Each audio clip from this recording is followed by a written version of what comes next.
Welcome to the Jamal Thomas Morning Show. My name is Jamal Thomas. I hope you guys are doing all right this morning. Or if you are in a different part of the world, I hope you guys are doing all right today. It is a Monday morning. Monday morning is always difficult for all of us, but we will soldier through nonetheless. And let's do the news. One of the interesting tidbits, where do I want to start? I want to start with this, and then I'm going to make a hard pivot. So this right now is Gaza. This is Gaza. Specifically, what in the hell? StreamYards, man, you're doing too much. You're doing too much. I swear you're doing too much. All right, this is Gaza. Think about having a kid to feed, and this is where you need to go to feed them. And as you hear in the background, there's gunfire. Now, Israel has been killing 100 people a day in these cauldrons, as I'm going to call it. And they're trying to convince people to go to a concentration camp where they can then murder whoever doesn't go. This is what our government is paying for. This is what the Trump administration is doing. This is Hamas still putting up resistance. And I know there are different groups. I'm going to just use the catch-all term, Hamas. Look at what they just did here. A guy jumps out of a hole, runs, throws a bomb into, I guess that's a battle tractor, and blows it up. And he makes it out alive. That's what they've been doing. Now, the people who've been at the bad end of this, because as I pointed out in one of my other videos, there seems to be a spike in the number of Israelis that are being killed in this area. This is one of the wives or the widow of one of the guys that got popped jumping out of a tractor. Listen to what she says, by the way. Listen to what she says.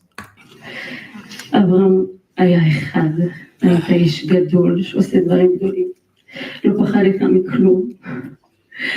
היית כל כך מאושר במשימה שלך. האמנת בה, וכל הזמן הזה ניסית לשכנע אותי להאמין גם.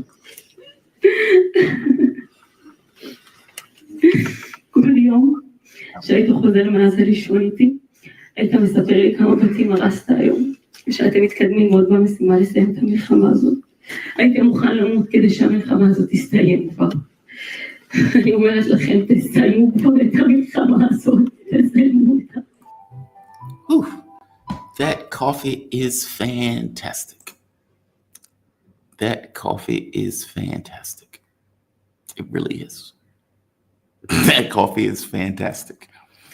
Justify my cruelty. Justify my cruelty. Which is effectively what she's doing. She's justifying my cruelty. She's arguing. She says every day that he woke up, he enjoyed what he was doing, or at the very least thought it was a good thing.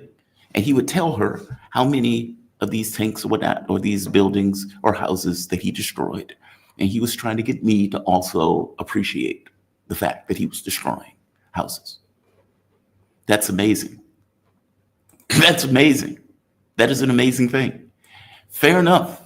Within her context, I assume that flies very well. In my context, you're a monster. You're a monster. So yes, cry more for me. Cry more for me.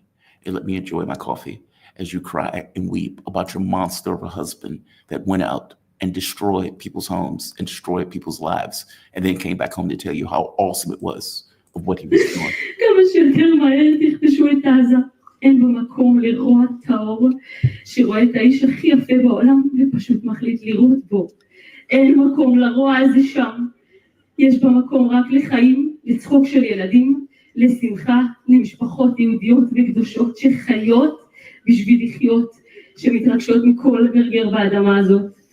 אתה נלחמת על הארץ הזאת ומגיע לך לדעת שבסוף כבשו את הרצועה המסריחה הזאת. Yeah, that's amazing. That is an amazing thing. That is an amazing thing. That is astonishing. I just imagine Hitler Youth or, Nazis coming back home talking about how, hey, I killed this many Jews today and it was a fantastic day and we're going to have our living space at some point for me murdering all of these Jews and Russians. Okay. Before my guest gets here, we have a few minutes. A conversation I had with John that I want to dig into. I love John to death. John Kiriakou is fantastic. I know some of you may have issues with him because he worked for the CIA. Fair enough. He was the guy that released the torture program. So he will have my utmost thank you for that forever, considering the Bush administration was trying to keep it secret. And look, I've met John. I've known John. I've worked around John. He's very affable. I like him. He's a decent guy. I disagree with him on this, though. Now, what I'm referring to is this idea of whose fault it is that the war continues. And there's this argument that people make that it's Zelensky's fault, that Zelensky is the main impediment to peace in the Ukraine conflict.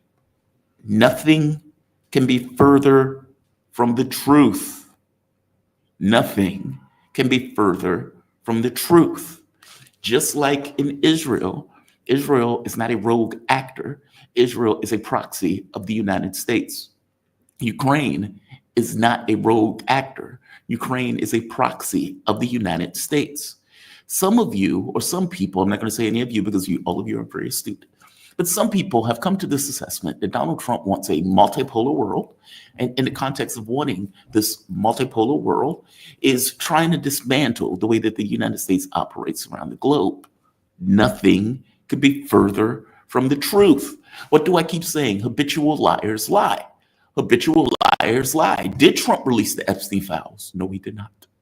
No, he did not. Was Trump talking to Xi Jinping at the time when the tariff war was going on? No, he was not. No, he was not. And did Trump end the war in 24 hours? No, he did not. No, he did not. Was Trump a man of peace walking through the White House with a dove in one hand and a rose in the other? No. He was starting wars left and right, whether it was bombing Yemen, whether it was lying and going back on what he was saying in regards to Gaza. And that is after promising the Muslim community, I'm going to end that war. What did he do? He gave a ceasefire, a pause, just long enough for Israel to build up weapons, for him to then turn around and allow Israel to go on a killing spree, as you've seen that I've just shown you, as him murdering people trying to get food, starving human beings trying to get food. I can't even show you many of the other videos of babies being shot, babies being beheaded, or children full of blood sitting on the floor in the hospital with their parents freaking out. I can't even show you those because YouTube wouldn't allow me to show you those. But suffice to say, those videos exist. Man of peace, Donald Trump, yay or nay. When he was bombing Yemenis, and then on the Defense Department video of it, showed him murdering a group of civilians that I don't even think were armed, that was just in a religious ceremony. That's your guy. So when that same guy says, well, I'm trying to, go into this multipolar world, that same guy's lying to you. What Donald Trump wants is for Russia to accept a nonsense deal on his terms, despite the fact that the U.S. was the main provocateur of that war and that we lost that war. And so a U.S. president who doesn't want to look bad, who has an ego and a level of hubris that in no way matches his intellectual capabilities, doesn't want to accept Russia's terms. But it's the Russians that were killing and dying for the last 3 years. It is the Russians that are moving on all fronts. It is the Russians that are producing 3 times more than all of NATO, including the US combined, in the specific context of the weapons that are required for this particular conflict. And it is the Russians that have been flying 500 to 700 drones every day, decimating Ukrainian lines. And it is the Russians that will win this war. It is understood at this point. For a US president, after the Minsk agreements 1 and 2, after the failure of the Istanbul agreements, where the West comes back and says, hey, we don't want you to accept the deal. After all of that, let's say, mismanagement, after all of that hubris and lying, how on earth will they accept Trump's terms? After seeing the US president engage in negotiations with Iran and then use those negotiations to lull the Iranians into a false sense of security for them to attack Iran, to try to overthrow the government of Iran, how does the Russians accept anything coming out of Trump's mouth? One or two things are true, and I suspect both are. Either Trump doesn't have control of his government, or Trump is just a flagrant liar. Both of those things are true. So how do you accept anything coming out of a US president, in this case, in the context of a negotiation or in the context of any kind of deal? You cannot, is my point. In the same way that Europe and the US wanted to inflict a strategic defeat on Russia, it behooves Russia to inflict a strategic defeat on the EU and on the United States. And accepting a deal or an agreement that gives this impression that the Russians needed a deal or an agreement doesn't get you there. Accepting some kind of deal or agreement where the terms and the territories that you've effectively taken and that have agreed to go with you, by the way, through votes, those are part of the Russian Federation at this point. Why would the Russians accept a freeze, something like happened in Syria, where these regions are not acknowledged as theirs? How do you get the regions to be acknowledged as yours? Unconditional surrender, a capitulation. That's how you do it. That's what you require. What I'm trying to point out, what I was trying to point out to John, it's not so much that I believe that the Ukrainians were going to go running into a deal per se. My point, or the very least the point I was trying to make, is that Russia is not going to accept a deal that doesn't accommodate those items. How could they? You could see what happened in Syria when you had a frozen conflict, and then at the most inopportune time, it springs back to life. And what is the thought supposed to be?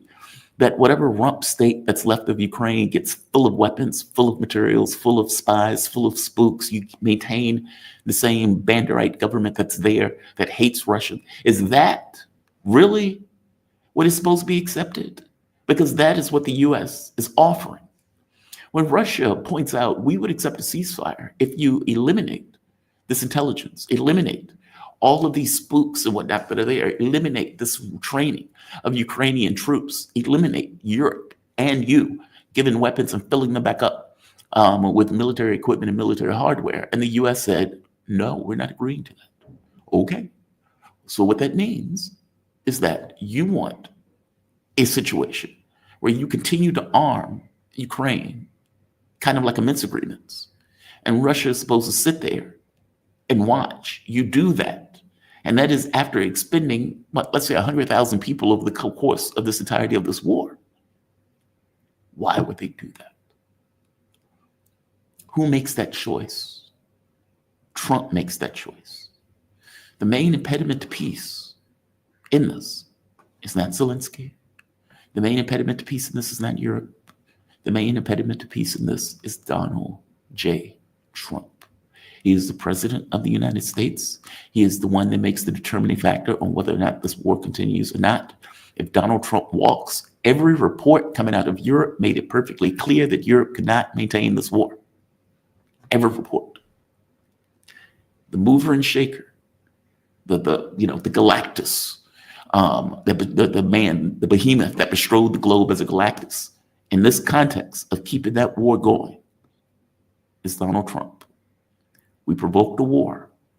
We thought Russia was Nigeria with snow, that they were a gas station masquerading as a country, that they were weak, and that we could do whatever we want, that this was the end of history, and that Europe and the US says, we're white, god damn it, we're fantastic, we can do whatever we want. And it didn't work that way. You failed on a massive effing level. And in pursuit of failing on a massive effing level, got all of those people killed. Got all of those people killed. This is where Trump is today, talking about the war. Listen to what he says here, because now, after realizing that Putin has no F's to give, is not listening to him, is not paying attention to him, just looks at him as a blowhard that knows that he has no cards to play short of going to nuclear war to defend Ukraine. this weak man is sitting here. What is this? Fucking StreamYard. They've changed their thing. This is Trump. This is where he is now. I'm going to have a meeting with the Secretary General who's coming in tomorrow. But we basically are going to send them various pieces of very sophisticated military, and they're going to pay us 100% for them. And that's the way we want it. And we've been trying to get that again. I don't think Biden ever asked for it. We're in for about 350 billion. Europe is in for 100 billion. That's a lot of money, 100, but they should be in actually for more than us. So as we send equipment, they're going to reimburse us for that equipment. Doesn't that sound good? That's the way it should have been a long time ago. And here's my disagreement with John. And there is where my disagreement with John is. Donald Trump got elected on a mandate to end the war. Full stop. Period. Walk off stage, drop mic. You can make an argument to me, and I would agree with your argument, that the right was divided on this issue. Agreed. But Donald Trump hated elements of the right. And part of his entire political identity was this idea of him fighting the deep state. I'm fighting those quote unquote pedophile liberals, and I'm fighting the deep state in regards to the ones that are on the Republican side and on the right. And I'm a man of peace, and I'm going to end wars, and I'm not going to start wars, and blah, blah, blah, blah, blah. That was his thing. That was his political coalition. The reason that MAGA is screaming at him right now is because A, the Epstein list, and B, he's not ending the war, he's keeping the war going. It wasn't about, oh my God, Joe Biden is sending weapons. It's about Joe Biden was keeping a war going that was unnecessary. And oh my God, the people that are dying. Oh my God, the people that are dying. It was that. It was that for 2 whole years. That was Donald Trump's mantra. That was Donald Trump's argument. That is the way that Donald Trump argued. And so when you finally get in office and then you don't end it, and then you come up with this new rationale of, hey, by the way, we are going to send weapons, but we're not going to send weapons where we have to pay for. Europe is going to pay for all of these weapons. So everything is great. Everything is fine. Promise accepted. Wrong. Wrong. Promise not accepted. Trump lied. Trump betrayed his base, and he betrayed America as a whole. And I'm saying America as a whole because the overwhelming majority of people that were looking at this, and when you ask them, do you trust Trump on this issue or Joe Biden on this issue? They said Trump. And they said Trump because Trump said we're going to end the war. So for Trump to not end the war is a complete betrayal, not just of MAGA, but of the country as a whole. Of the country as a whole. So we should be super clear on that point. It's not about whether or not the Republican Party was united on this issue. That doesn't matter. Political coalitions are not necessarily made from the entirety of a particular group or entirety of a particular party. It is built on the people who effectively agree with you and whether you have a majority of those people as enough to win. And I'm saying that if you spend years arguing that people like Liz Cheney, people like Dick Cheney, people like adding a rando political figure that doesn't want to end wars, that those people are somehow evil, those people are somehow bad, and me, Donald Trump, is going to be the person who does something different. Okay, fair enough. And you got elected on that. Got elected on that. You didn't get elected on schemes to rearm Ukraine where America doesn't have to pay for it. No, that is not the argument. That was never the argument. That is the argument that is being made now because an American president doesn't want to be blamed for walking away. The issue is the American president. The issue is the way the American president sees himself. This imperial position where he doesn't want to look bad or weak or incompetent for losing the war and then walking away with everybody saying, we would have won the war if it wasn't for Donald Trump walking away. Well, nonsense. Doesn't stop them from saying it, but nonsense. You just lost. And it behooves an American president, Donald Trump, to be able to accept that, come with face-saving mechanism, whatever the hell that face-saving mechanism is, but one that doesn't impugn your opponent, when your opponent full-throatedly won. The issue is the imperial presidency. The issue is that the moment that Donald Trump stepped into the mantle of president, he could not deal with the conditions necessary in order to get peace, which would have been, we're going to accept those 5 regions as Russian territory. The Crimea is Russian, obviously. We are not going to rearm Ukraine, et cetera, et cetera, et cetera. Meaning, you would have needed to accept no expansion of NATO. That would have had to go into law. I don't know how you do that, but okay, no expansion of NATO. Those regions are Russian territory at this point, and they would be acknowledged as such.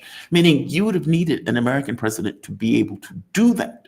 Could he have done that? Yes. Yes. Would he have taken heat for it? Yes. Hell, Trump could have even just walked. In fact, he would have made a better chance of just walking as opposed to trying to accept Russian terms, because the Russian terms would have eventually been enshrined into law anyway when Ukraine capitulated, because they will eventually capitulate under the terms to which they have been fighting. They can't keep it up, is my point. And they definitely can't keep it up if America walks. Donald Trump could have just walked. Donald Trump chose not to walk. This is Donald Trump's war at this point. You can't blame Joe Biden. If you're still feeding weapons to Ukraine, that is you, as an American president, Donald Trump, feeding weapons to Ukraine in order to prolong the war. I just want to be very clear on that point. I want to nail that point down. This is no longer just Joe Biden's war. Trump can't just keep saying, oh my God, this is not my war, this is not my war, this is Joe Biden's war. You can't keep saying that. That video pointed out that you, Trump, are giving weapons to Ukraine. That is a betrayal. That is a complete, outright lie and betrayal to MAGA. Full stop. Full stop. So we need to be super clear. The United States is not pulling out or agreeing with multipolarity nonsense. This is not, quote unquote, Joe Biden's war at this point. This is Donald Trump leading this war. This is not Trump as a negotiator while simultaneously working and pursuing his objectives in the war. Think about how insane that is. I am sending them weapons in one sense. However, I am also negotiating in another. You're a negotiator and a member of the conflict? Really? Really? That's what you want me to believe? Is that what you want me to believe? I don't believe you, sir. I don't believe you. Truth of the matter is, the main impediment to ending this war is Donald Trump. It's not Zelensky. It's not Europe. It is Donald Trump. He's the president of the United States. The U.S. is the main provocateur of this conflict. Our CIA spooks, spies, and whatnot have been in that country going back for 20 years, give or take. And in the context of us overthrowing the government in 2014, kicking out Yanukovych, it was our space. This idea that Ukraine is an independent actor is nonsense. When Joe Biden made that argument, that he went to Zelensky and said, fire the prosecutor or else you're not getting $1 billion. Think of how weak a government needed to be for you to hold $1 billion over its head and tell it to fire one of its public servants because you didn't like the fact that they were investigating your rambunctious child who was a criminal working in that country. And the country has to accept. I've had Telizhenko on this show where he pointed out that CIA officers, or let's say the US government, was telling them to fire on the Donbass region, meaning this idea that they had independent will, self-determination. It's nonsense, complete nonsense. That country was a sock puppet. They were, for all intents and purposes, a proxy of US will and US intention. And I'm saying if the U.S. pulls away that will, pulls away that intention, as Telizhenko say, pull out the CIA officers and leave it to its devices, it will collapse. And when it collapses, it will become something else that is not necessarily a proxy of the United States. I am pointing out that that is purely determined by the U.S. Europe doesn't have the capability of keeping this up. This is purely determined by America. Purely determined by America. So there is that. My guest is going to be coming on shortly, but I just wanted to nail that point down. Love John to death. Completely disagree with him on this point. And And by the way, one last point for this, and this is not me poking fun at Ritter, but why do you think Ritter's response to Trump was so schizophrenic? Because Ritter wanted the war to end. You can imagine that would be a very good business interest for him. And it is very difficult if the war continues. He believed Trump was going to end the war. And so when you asked him things on various topics, those topics dovetail with Trump's point of view on either Gaza, Hamas, Iran, etc. America's America, Iran is Iran. So, Iran should just bend over. It was that. But that was when he thought Trump was going to end the war. When it became clear that Trump was not going to end the war, then Ritter went back to being Ritter. Even he thought that Donald Trump was going to end it based on what Donald Trump was effectively saying as the run-up for the election and even after the election. I'm saying this is not just me pointing out that this was something that Donald Trump beat into the ground, that was his point of view of, I'm going to end the war, I'm going to end the war, I'm going to end the war. This was a betrayal. This was a mandate for him because this was what he effectively ran on. It's not about what random Republican in bumfuck West Virginia thinks.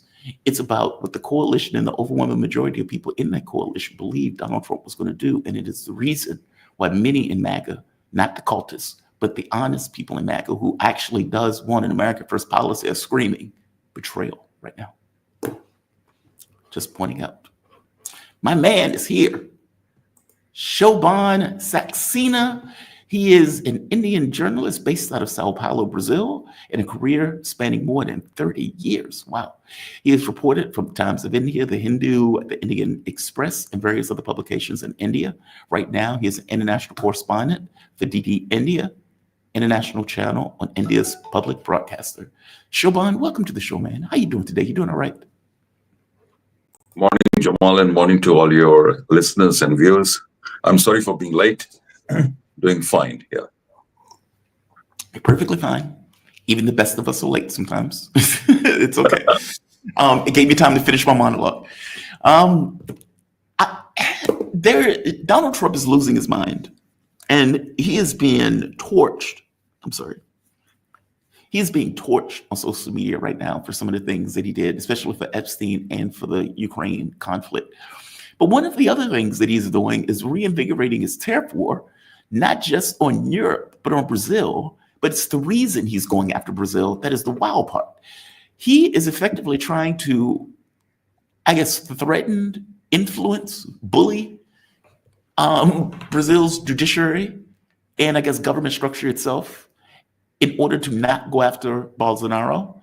And the way he is going about doing this is trying to impart 50% tariffs or threatening to do so on August 1st on Brazil. Yeah. Now, that is astonishing. And I strongly suspect this is going to backfire magnificently because Lula has used this as a crafty politician that he is, as a political instrument to effectively say, we're a sovereign state. We are not, our government and our structures are not up to the whims of America. And something that he said at the BRICS meeting, we need to stop using the dollar. Like he was very clear.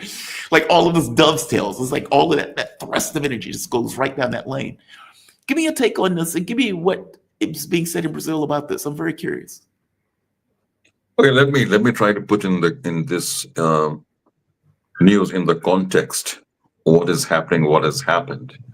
Donald Trump has put the deadline of 9th of July as his deadline for having to sign trade deals with more than 100 countries. 9th July have come and passed, and he has signed trade deal with barely, you actually give 4 or 5 countries, including the UK and Vietnam, but not with even close allies like Japan or South Korea, not with European Union, not with Canada, not with Mexico, not with India. So more than 100 countries, there are no trade deals happening. So deadline has passed. So when the deadline passed, what he did, he has to give a new headline, and he put new tariffs on many countries, including Japan and South Korea, which have very close partnership with the US. Yes. Canada, European Union, 35%. But exception was Brazil, 50%. Very high tariff. But also Jamal, you remember when this tariff war was going on with China, 50%, 35%, it went up to 145, something like 150%. And now it has come down to, I don't know, 30%, 26%, 10%, right? And Donald Trump has announced there's a trade deal with China. There's no trade deal with China. They've agreed to have a trade deal. What are the details of a trade deal? Nobody knows. Okay, so this is how unfortunately the president of the United States is this way of functioning is completely erratic, And interestingly, what happened with Brazil, as you mentioned, it happened just 2 days after the BRICS summit ended in Rio de Janeiro, and there's some important decisions were taken at the meeting of the emerging countries, and he put 50% tariff on Brazil. But unlike other countries where he's saying that countries are ripping off US, which is complete nonsense, in my opinion, he put a political reason in case of Brazil, and that is the former president of Brazil, Jair Bolsonaro, is not getting a fair trial, and he should be acquitted without a trial. Now, being an American, he should know the Brazilian system works just like American system. The judicial process and the administration, they're two completely different things. The government doesn't run the judicial process. It's run by judiciary, just like in America. The Supreme Court of Brazil does not respond to or does not to the president of Brazil. So anyway, to putting pressure on the government does not help because the government can't do anything about it. And the way, as you mentioned, the government of Brazil has reacted. They have completely refused point blank that they're going to give into this pressure. They're going to retaliate with their own tariffs. And very interestingly, I've been watching news here. The whole of Brazil, some exceptions, the hardcore Bolsonaro supporters, but the country is united behind the government. Even the mainstream media, which is very critical of President Lula, or which is actually not critical, they keep attacking the government on various issues. Even they are united behind the government. They have criticized the U.S. One conservative newspaper here has called Trump style as mafia style. That's really and other newspapers in like mainstream Globo and all have criticized the U.S. government. And on the internet, the Brazils are the world champions in making fun and creating memes, and they're going after the Americans, they're going after US, they're going after Trump. So, and I think the government, the commercial sector, the business sector, they're all united that they're not going to accept this. So as far as if Donald Trump was trying to put pressure on the Brazilian government, that was completely backfired. It's not going to work. Also, I think politically, it's going to help Lula actually, because Lula is in a much stronger position now, because he has managed to unite the country on this issue of tariffs. So I don't know what was the strategy behind Donald Trump's decision. And even he has said that he'll talk to Lula about this tariffs at some point, but not right now. So I think this is the typical Trump style: issue a threat, impose sanctions or taxes, high tariffs, then do some discussions, roll it back or increase it more, and after some time, nothing happens. So this is what really is happening here. If I had to guess, there was no strategy behind it. I don't think Trump works in the context of a strategy per se. I think he thinks bullying is the strategy. Meaning I think he thinks bullying in this mafia style is a means to an end. Missing the fact that these are countries and that there are politics in these countries that provoke certain responses to that. Any country worth its salt will bristle at an idea that you're telling them what they should and shouldn't do in their own country. It's just outrageous. The thing is, though, if I had to guess, this has more to do with BRICS than it does with Bolsonaro. I think Donald Trump is very freaked out by the notion of de-dollarization. And if you remember, Lula during the BRICS summit, made that speech effectively saying we need to get rid of the dollar. We need to stop using the dollar. He was very clear. We need to come up with our own currency or a basket of currencies, whatever BRICS is going to use. And we need to do that in order to stop the US from doing stuff just like this. And when Trump comes out with this, this dovetails perfectly into it. If I'm not mistaken, Lula even said, look, we have 50% of the world's economy in BRICS. We need to join together in order to push back, in order to punish the United States for doing this. Am I remembering that right? Or did I get that right? Yeah, I think it is interesting, Jamal, that Donald Trump is the first US president who talks about BRICS, actually. Yes. No other American president has even spoken about it. I don't remember Biden or Obama or, ever mentioning, or not Bush. It was not created during the time of Bush. Obama ever mentioning BRICS. So I think the Western attitude towards BRICS has been ignore it or make fun of it or mock it. But what is being taken seriously? That is the good news. Donald Trump is talking about it, is being taken seriously. We have to remember, Lutnick, I think, who's the trade secretary of the U.S., I think at a conference in a fireside chat in U.S., he had mentioned that India being part of BRICS is a problem for the U.S. And then Donald Trump said, any countries who does any deal with BRICS, he will impose 10% taxes on that country. He said that during the BRICS, when BRICS summit was going on in Rio de Janeiro. And now this tariffs against Brazil. This clearly shows that, they are afraid of BRICS. The Indian position has been very clear from the beginning that BRICS is not an anti-American alliance. It's not an anti-Western alliance. The BRICS is trying to find its own place in the world. That is BRICS position. The emerging countries and developing countries need to have more voice, need to have more say how the international order works. That is the agenda of BRICS.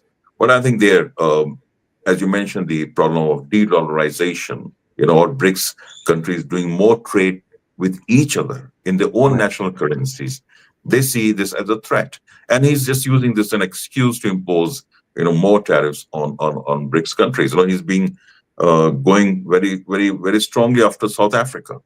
Also remember, China, he already has a trade war. It's more or less settled. Let's see what will happen. With India, they have not signed a trade deal as yet. The Indian side has very clearly said, deadlines don't work with us. What is more important for us is the national interest. And India will protect its market. India will protect its farmers.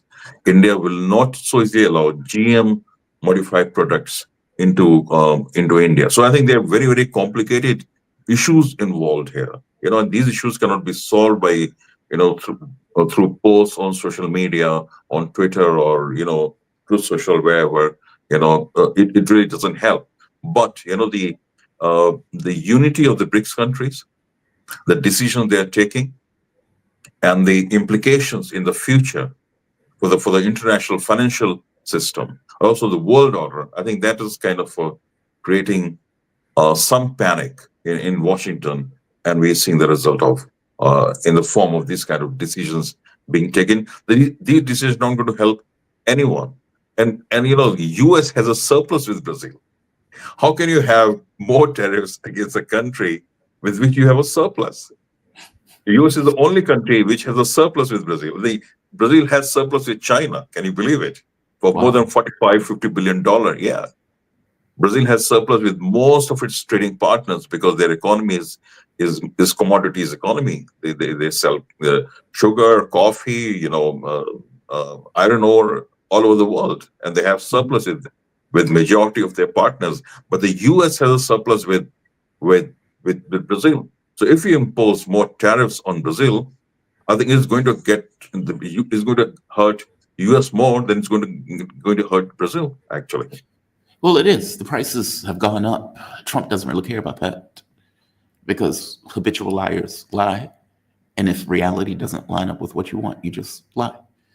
And so I don't think he cares about that. I mean, keep in mind, the only reason he backed off on the world trade war that he was waging was because the bond market started flipping out. and the faith and credit in the US dollar plummeted. And people started kind of losing their minds, saying, hey, you gotta stop, you gotta stop, you gotta stop. That was the thing that made him stop, not that he was hurting Americans in it. So he doesn't care about that. I mean, the man is a sociopath. I don't think he cares. I think for him, and I think for the US, and honestly for BRICS, who I think is, look, I think BRICS is a fantastic organization for multipolarity. They may say this has nothing to do with America. They may say this has nothing to do with the current financial order. But that is just what they say.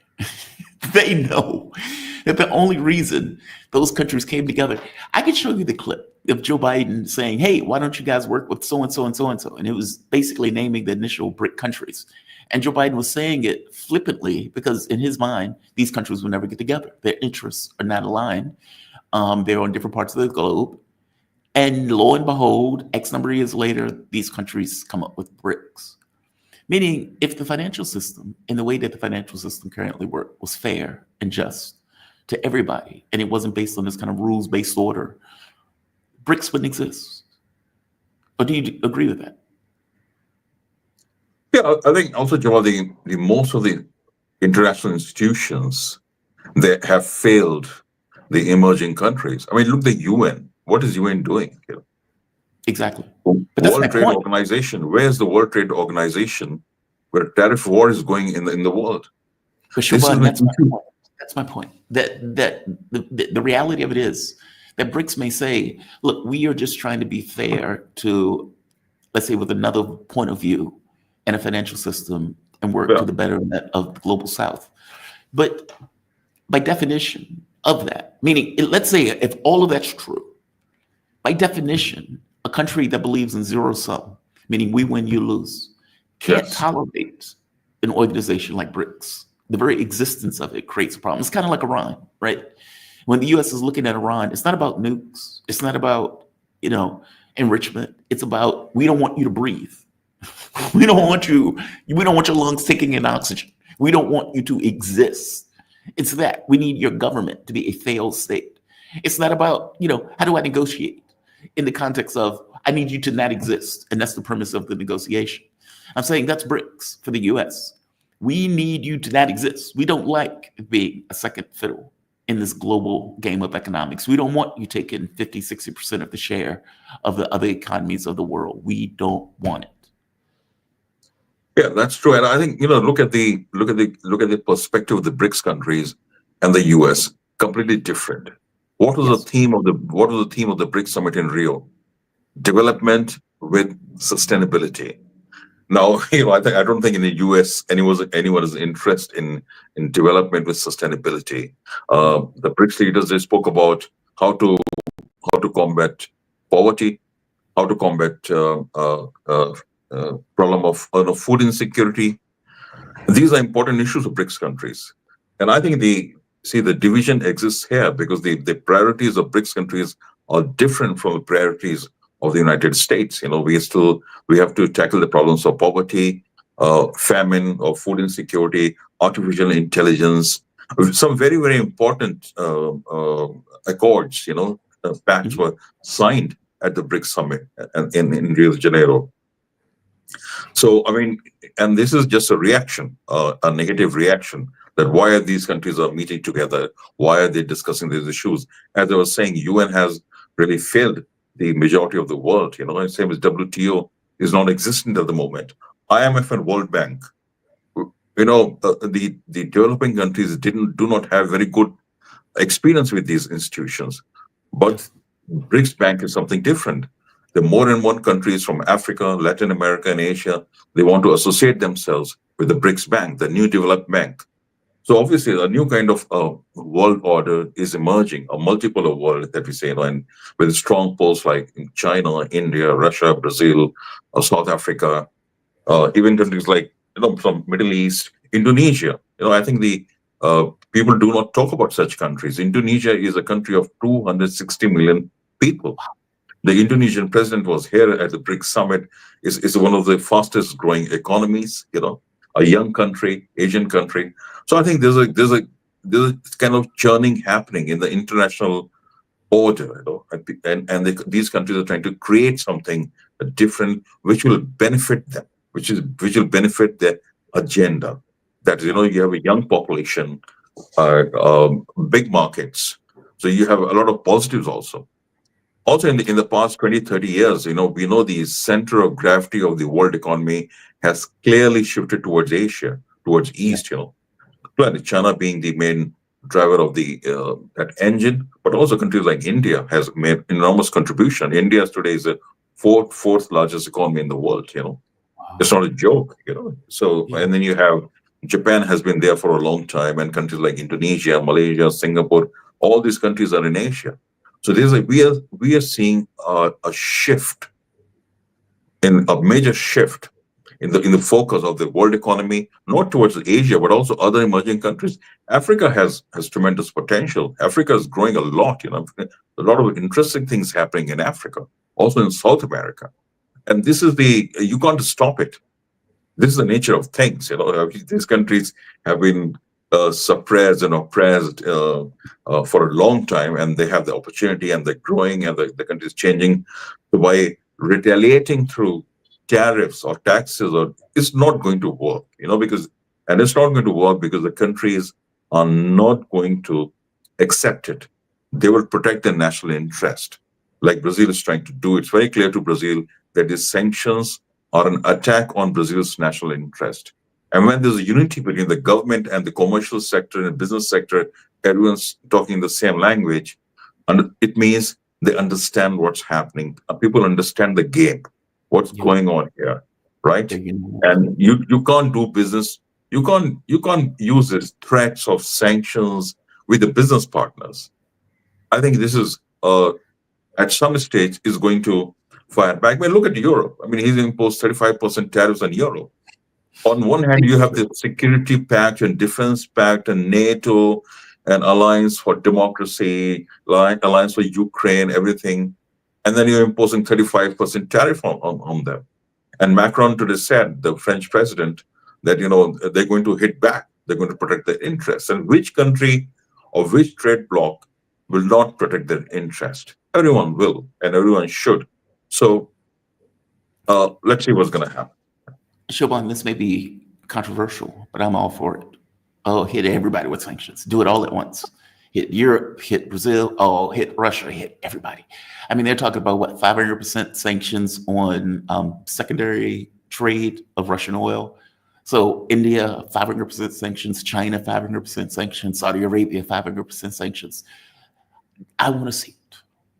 Because for me, this is an acceleration that the world needs to grow the F up, that they need to realize. The U.S. and the way that the U.S. has behaved in the world has been atrocious, whether it started in provoking these wars or whether it's the stupid trade war. And at some point, the world need to realize, okay, this is not a viable actor. This is a rogue state. And we have encouraged it to be a rogue state by giving it all of the oxygen in the world in the way that it operates. And it needs to stop. We have been destroying UN bodies that we helped create in order to protect either Israel, in order to come up with this kind of story about Ukraine that's just farcical. And we've been doing it with the world, for the most part, standing by and allowing it to happen. And so if the U.S. is going to go for rogue, what do you say, never go full retarded in Tropic Thunder? I'm a dude disguised as a dude playing another dude. Okay, fair enough. Play that guy, play that role. And let's see if the rest of the world accepts that role of the U.S. behaving this way with the mask off. So I'm all for it. It's not that I think that it's great. It's the opposite. I think that it's so bad that I agree with you that countries at some point are going to, with the exception of Europe, they're vassals. But other countries that believe in some level of sovereignty and independence are going to say this is unacceptable. This is unacceptable. I think it's going to backfire. I could be wrong. I think it's going to backfire. Bolsonaro is the one I'm super curious. That is fascinating to me. What do you think he is thinking in this moment? Donald Trump has effectively put a huge spotlight on him to all of Brazil. And it comes across as if, kind of like the Netanyahu thing, but Brazil is not Israel. Whereas in Israel, they may say, okay, fair enough, the US wants XYZ. In this case, though, it looks like Trump's buddy, Bolsonaro, is trying to get off by using the US to impose its will on Brazil, and is trying to potentially even damage Brazil at the behest of Bolsonaro. This can't be good for him. Like, if I was him, I'd be calling Trump saying, stop, you're putting a spotlight on me, stop. Well, give me your thoughts on this. What is the commentary in Brazil on Bolsonaro with Donald Trump effectively trying to free Bolsonaro from any kind of criminal prosecution? Yeah, watching the commentary here and reading the comments here in media and what people are saying on television, Trump is not helping Bolsonaro. I think this he's not done him a favor. Can you believe that, you are asking your country to be put under sanctions or tariffs because you want to get off the hook? It hasn't gone down. It hasn't gone down well here at all, even among his supporters. Some of his supporters, as I said before, the conservative media, which is not a friend of President Lula at all, they have taken a very strong position here. They're criticizing not just Trump, they're criticizing the American government and the whole American attitude towards Brazil. So it's not going to, and the judiciary has been very clear. I think yesterday the Supreme Court Chief Justice, he issued a statement that you don't tell us what to do, and that's true. I mean, any world leader, a president of any country has no business telling the president of other country or judiciary of any other country how to behave, what to do. This is a clear interference in the internal domestic affairs and politics of a sovereign country. I think the phrase that has been trending in Brazil is sovereignty. People are talking about sovereignty, even people who don't really care about such things, but they've taken it really, really seriously. I mean, and coming back to a point about what you're saying about it will backfire, no country in the world actually wants to pick up a fight with the US directly because they know the US can do a lot of damage financially and otherwise. But at the same time, I think there's a realization in the world that to do business with the US is a very risky thing. People are realizing it. And also, like, US has just 5% of the global population, So if I have to, the countries can looking at selling things to other 95%.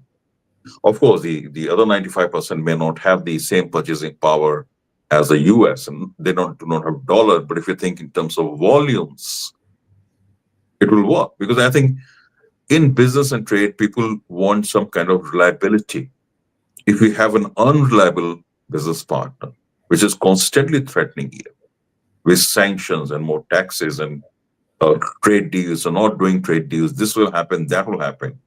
As you mentioned, the issue of 500% tariffs against in India or other countries if they're buying Russian oil.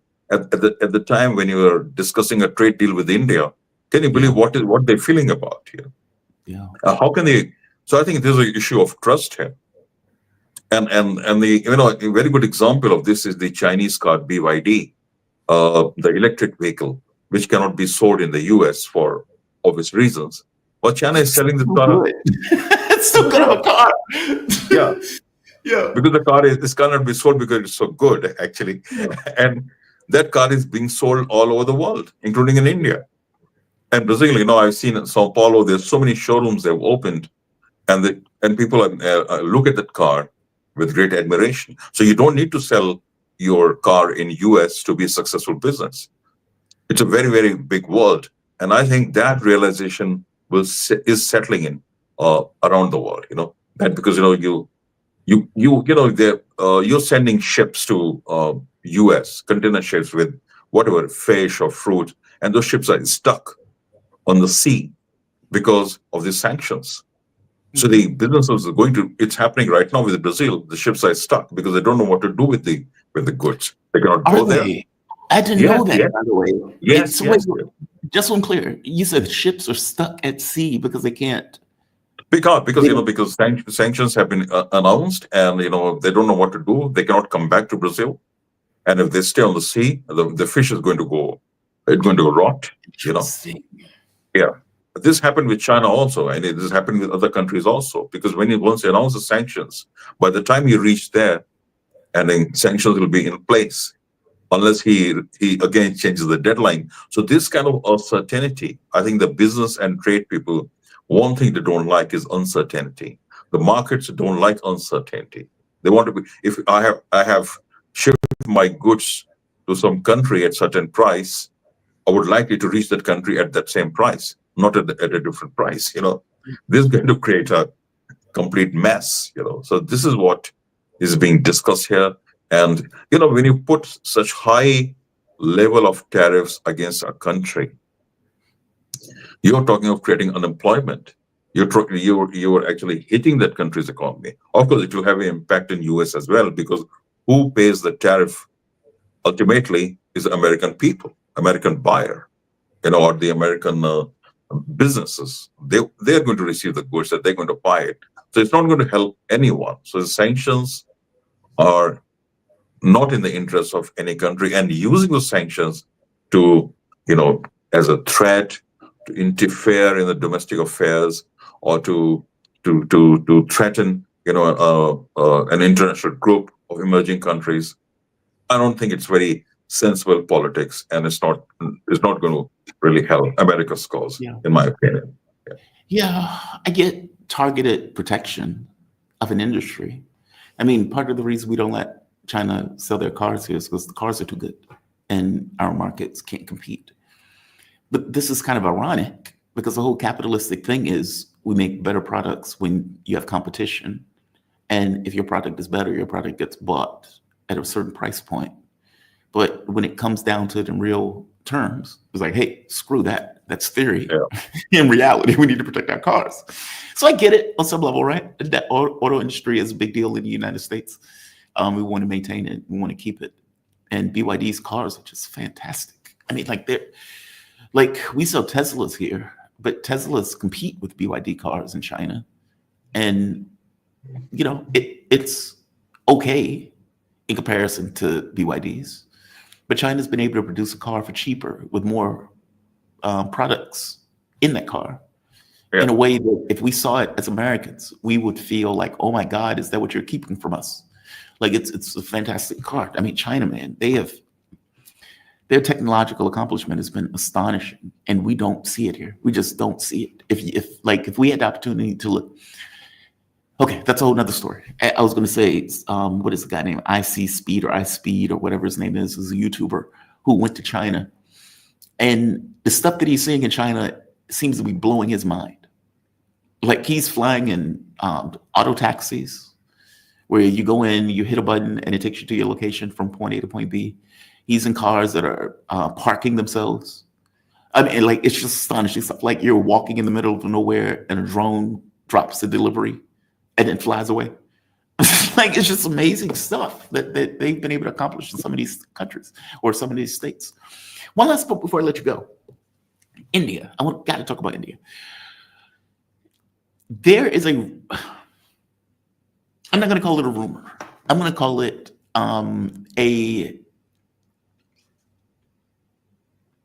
let me say it this way. In NATO, or not NATO, in the European Union, Britain was looked at as a fly in the ointment in the European Union.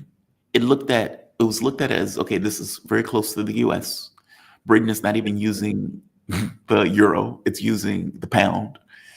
And all things being equal, it is America's gateway into influencing EU policy. There is a fear, and I'm going to call it a fear, that India on some level is playing that role in BRICS. And I want to ask you, A, do you agree that that's a fear that is floating out there? And B, do you think it has any credibility? No, I don't. I have heard those rumors before that India is a weakling in BRICS, and we've had a discussion about it. And excuse me, Shobhan, not rumor. I'm going to go with fear, because rumor is different, right? Rumor is like so-and-so is doing something. I'm going to say fear, because I'm not going to give it its full validity of a quote-unquote rumor. I'm just going to say there, because look, BRICS, to be fair to those people, and maybe I am one of those people, BRICS is this vision of multipolarity. It is what multipolarity is effectively resting on, BRICS, because there is nothing else. Yeah. And you can imagine that anything that people want to come into fruition, there's fears around it. My mom loved my grandmother to death. And yet my grandmother had a fear deep within her that she was going to somehow be left alone. Okay, this was nonsense, but it's the threat of it that makes fear exist. And I'm saying that's where people are with thinking, okay, India doesn't seem to be on the bandwagon of the one currency. India seems to be trying to make a deal with the US, which is going to be a stalking horse for influence in the BRICS. This is where this stuff is coming from. Give me your take on this. I'm sorry to interrupt you. I just wanted to nail that down. I don't want to call it a rumor. I'm going to go with the fear. Okay, so I was at the BRICS summit in Rio, and I'm not saying other world leaders are not important, but the two most important leaders at this BRICS summit were President Lula of Brazil and Prime Minister Modi of India. They were in the center stage, and after that they had a bilateral meeting in Brasilia that really went very well. India participated with great enthusiasm, wholeheartedly, in the whole BRICS agenda, including the statement on Iran and Gaza and everything. Look, India stands for a few things. It should be very clear. And it's nothing new. India's always stood for this. The first thing, the voice of Global South. India has been a voice of Global South since independence. It's not now. And I think in the recent years, it has become more profound. India, at the G20 summit, which happened in India 23, India made its position very clear that the Global South needs to have more voice, more force in the world. That is one thing. The second thing is multipolar world. I mean, if you look at the statements from India, coming from the Indian leadership, especially the foreign ministry in the recent years, India has emphasized again and again that India stands for a multipolar world. Okay, Jamal, look, India benefits from it. India is the biggest country in the world, or we are the world's largest democracy. And if there's a multipolar world, India will emerge as an important pole of this world.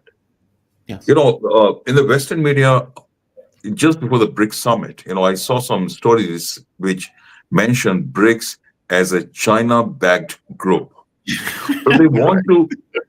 So they want to create a narrative that somehow this BRICS group is backed, is some part of Chinese strategies, and other countries are not equal participants in it. And that is the irony, because this is one organization where all the members, and principally the founding members, Brazil, Russia, India, China, and South Africa, they're completely equal partners. No country dominates the other country because they have a common agenda. As I said, the agenda of the BRICS summit this year was development with sustainability, combating poverty, combating food insecurity, all these issues, which are not the issues of European Union or Canada or United States. These are issues very typical of emerging countries and developing countries. And I mean, India and China, of course, they have their differences. We have a water conflict, and they may not agree on a lot of issues, and there could be rivalry for a place in Asia. But when it comes to these fundamental issues of emerging countries, there's no disagreement between India and China. Like there's no disagreement between India and Brazil, or India and South Africa, or Brazil and China and South Africa. Because we have to see, this is not NATO. We're not creating a NATO, which is a group of course, European countries and US, but everybody knows NATO is dominated by the US. The European countries have very little say in the affairs of NATO. It's open secret. But the BRICS doesn't work like that. It's a group of emerging countries who are all equal partners. And, and the next BRICS presidency is going to be with India in 2026. President Lula has passed on it to PM Modi. And the next BRICS summit will happen in India. And all the decisions taken at this BRICS summit will be taken further. And India has been very excited about the inclusion of new partners, new members in the group. The number of BRICS countries now is 11. The other countries which are associated members, they're not complete full-fledged members, but they may happen, maybe probably next summit or later. To say that, so of course, India has at the same time has a strategic partnership with the US. India is going to do a trade deal with the US. They're trying to do, as other countries are trying to do as well. But I don't think in the mind of the foreign policy pundits in India, or leaders of India, there's any contradiction here, because India has always believed in the recent decades in the policy of multi-alignment, that you have to work with all the countries in the world. India is trying to do a trade deal with the European Union for several years. It hasn't happened. Okay. Also with Mercosur, which is the South American kind of trade pact, India is trying to do a deal with them as well. So when the economy is globalized, everyone is connected. You have to work with everyone, but keeping in mind your national interest. And what is national interest? India's national interest is more aligned with the other countries of Global South. India's national interest is about creating a multipolar world, because India is a strong country. Of course, we have a lot of problems at home, like poverty and things like that. Of course, social problems. But India is a growing economy. India has a vision. India even has an aspiration of becoming a very important global player. And you can't become a global player by being a lackey of any country or any country in the world. It could be. So I think BRICS is an ideal platform for India, and India's participation in BRICS has been wholeheartedly, with great enthusiasm. I've seen it myself, in Rio and other places. I've attended BRICS summits before, and I think India is going to be there as a strong member of the BRICS group. And without India, there's no BRICS. There's only one vowel in BRICS, and that is India. Yeah. No, that's a good point. I accept that, and I thank you for that.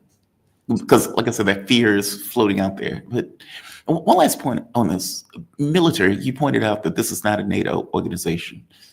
Your point was this is not led by one country. Agreed. And I don't think it would function well if it was. I get the feeling that BRICS is a repudiation of hegemons, not an acceptance of hegemons.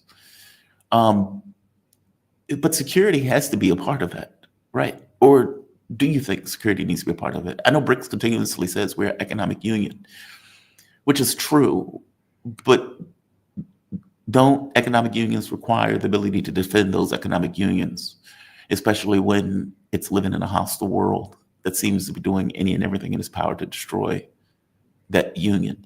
And to be very clear, what I mean by this is, in the same way you say there's no BRICS without India, I would argue there's no BRICS without China and Russia. Yes. And if you notice, the main nodes of BRICS, or some of the main nodes of BRICS, have been attacked. Meaning, it seems that what the West has come up with is a way of going after BRICS, meaning Europe, the United States, who are not part of BRICS, who I don't think could be part of BRICS, to be honest. I mean, these are NATO countries that have very specific geopolitical interests that they want to accomplish, and the destruction of Russia and China is a key part of those geopolitical interests. Does BRICS stand by and let that happen? Does that make sense? I hope that question makes sense. It's not that I want BRICS to be militarized. It's more so that I'm thinking it may not have a choice but to create some sort of security architecture to protect its member states. Well, maybe in the future, in the long term. At the moment, of course, there's a discussion about security issues. There's discussion about terrorism. There's a lot of discussion about peace initiatives and all that. Discussions are happening on various forums. And as I mentioned, the issue of Iran was discussed, and they condemned the attack on Iran, because Iran is now a member of BRICS. And also about the Gaza, there was a statement.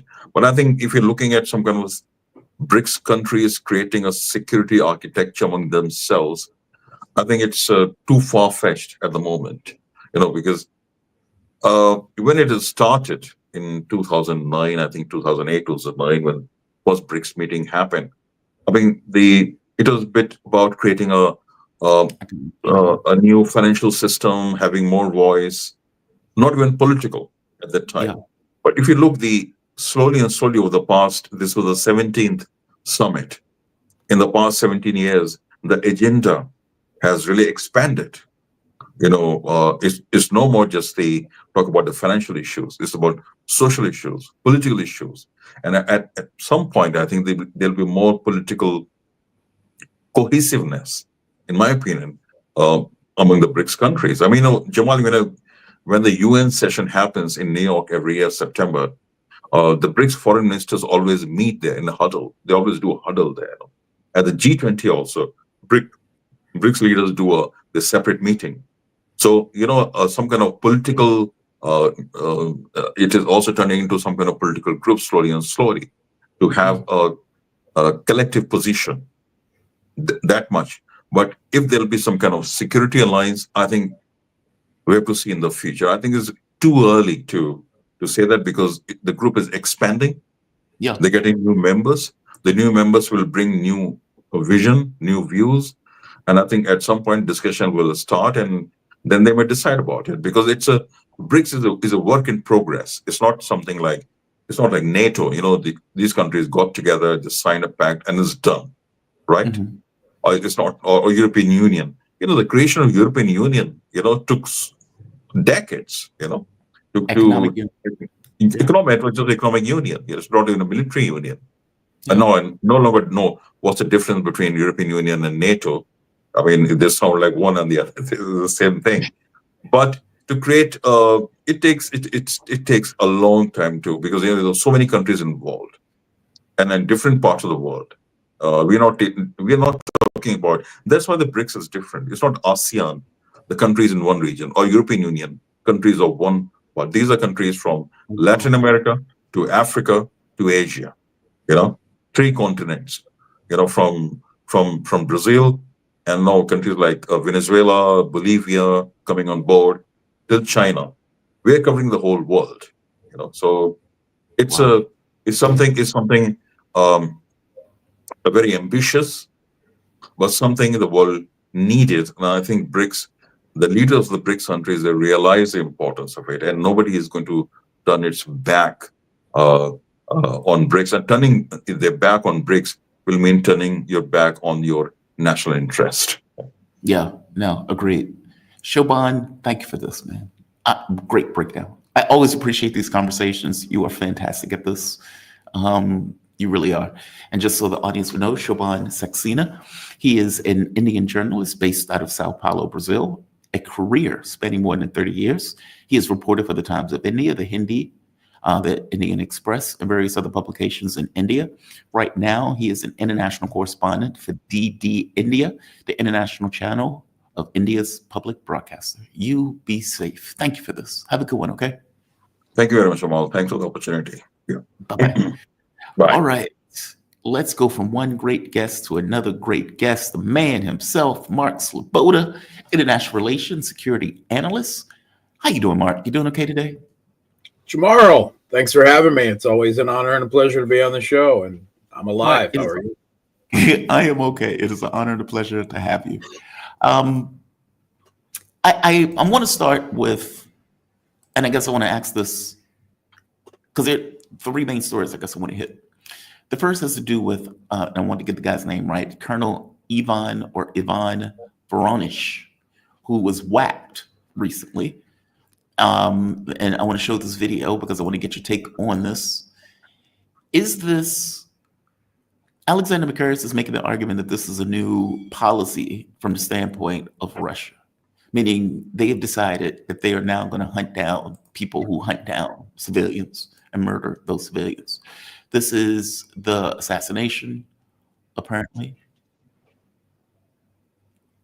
Let's see, I don't have any context for this video. It's 30 seconds. Well, trigger warning for those who are squeamish about a horrible person getting whacked. All right. So apparently he is getting whacked in a little bubble, and you can see that woman running. Get out of Dodge. I'm not laughing at the woman. I'm sorry. I think it's good sense to get out of Dodge when somebody gets killed. And there's a person, and you can see running with a gun. All right. Did Russia kill this person? And is this a new strategy or policy with this regard? Like, meaning, are they hunting down people who are, let's say, in the spy sector going forward? Okay, so first of all, let me say that we don't know absolutely for sure, right? There are generally speaking, two likely possibilities. The first one is that this is a result of political infighting within the regime, even within the different intelligence services, or even within the SBU. It's certainly possible.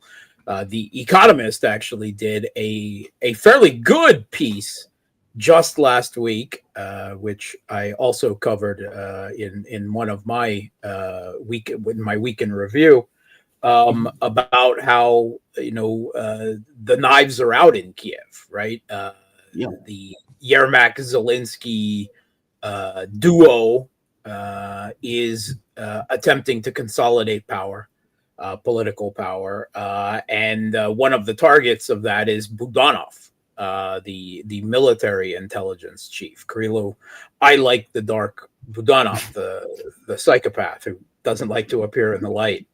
That is a distinct possibility. However, the other possibility is that this was a Russian assassination, actually a counter assassination, more particularly, because this particular SBU colonel, the SBU is the Kiev regime's main intelligence and counterintelligence intelligence agency, kind of like the FBI and the CIA rolled together. Very large, very powerful, and they have, of course, been behind a large number of assassinations, hundreds of assassinations since the West-backed Maidan Putsch seized power in 2014.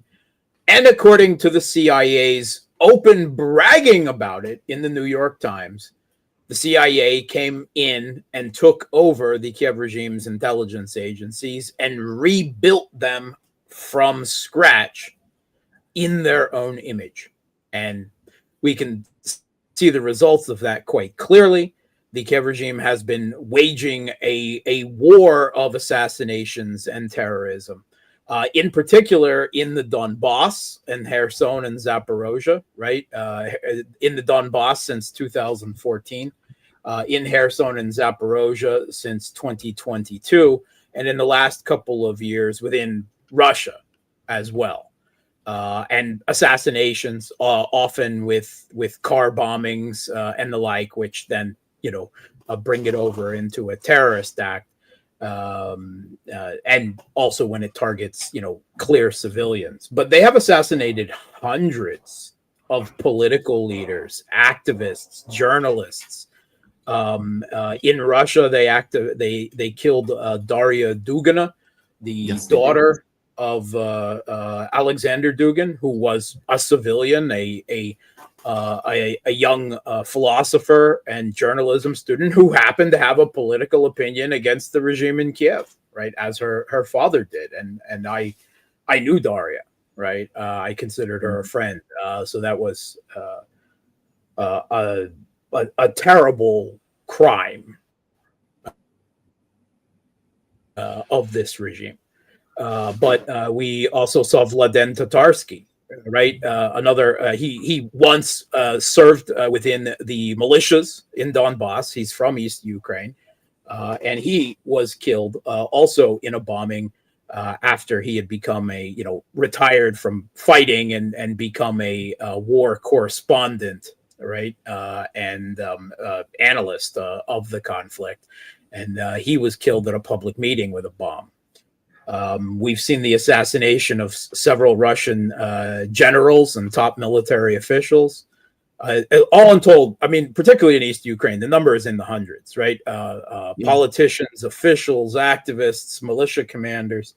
In particular, it is believed that this Ivan Voronich, the special operations alpha group that he headed up, was responsible for the assassinations of the two quite famed Donbass militia leaders from the beginning of the uprising against the new Kiev Putsch, Givy and Motorola, by their call signs.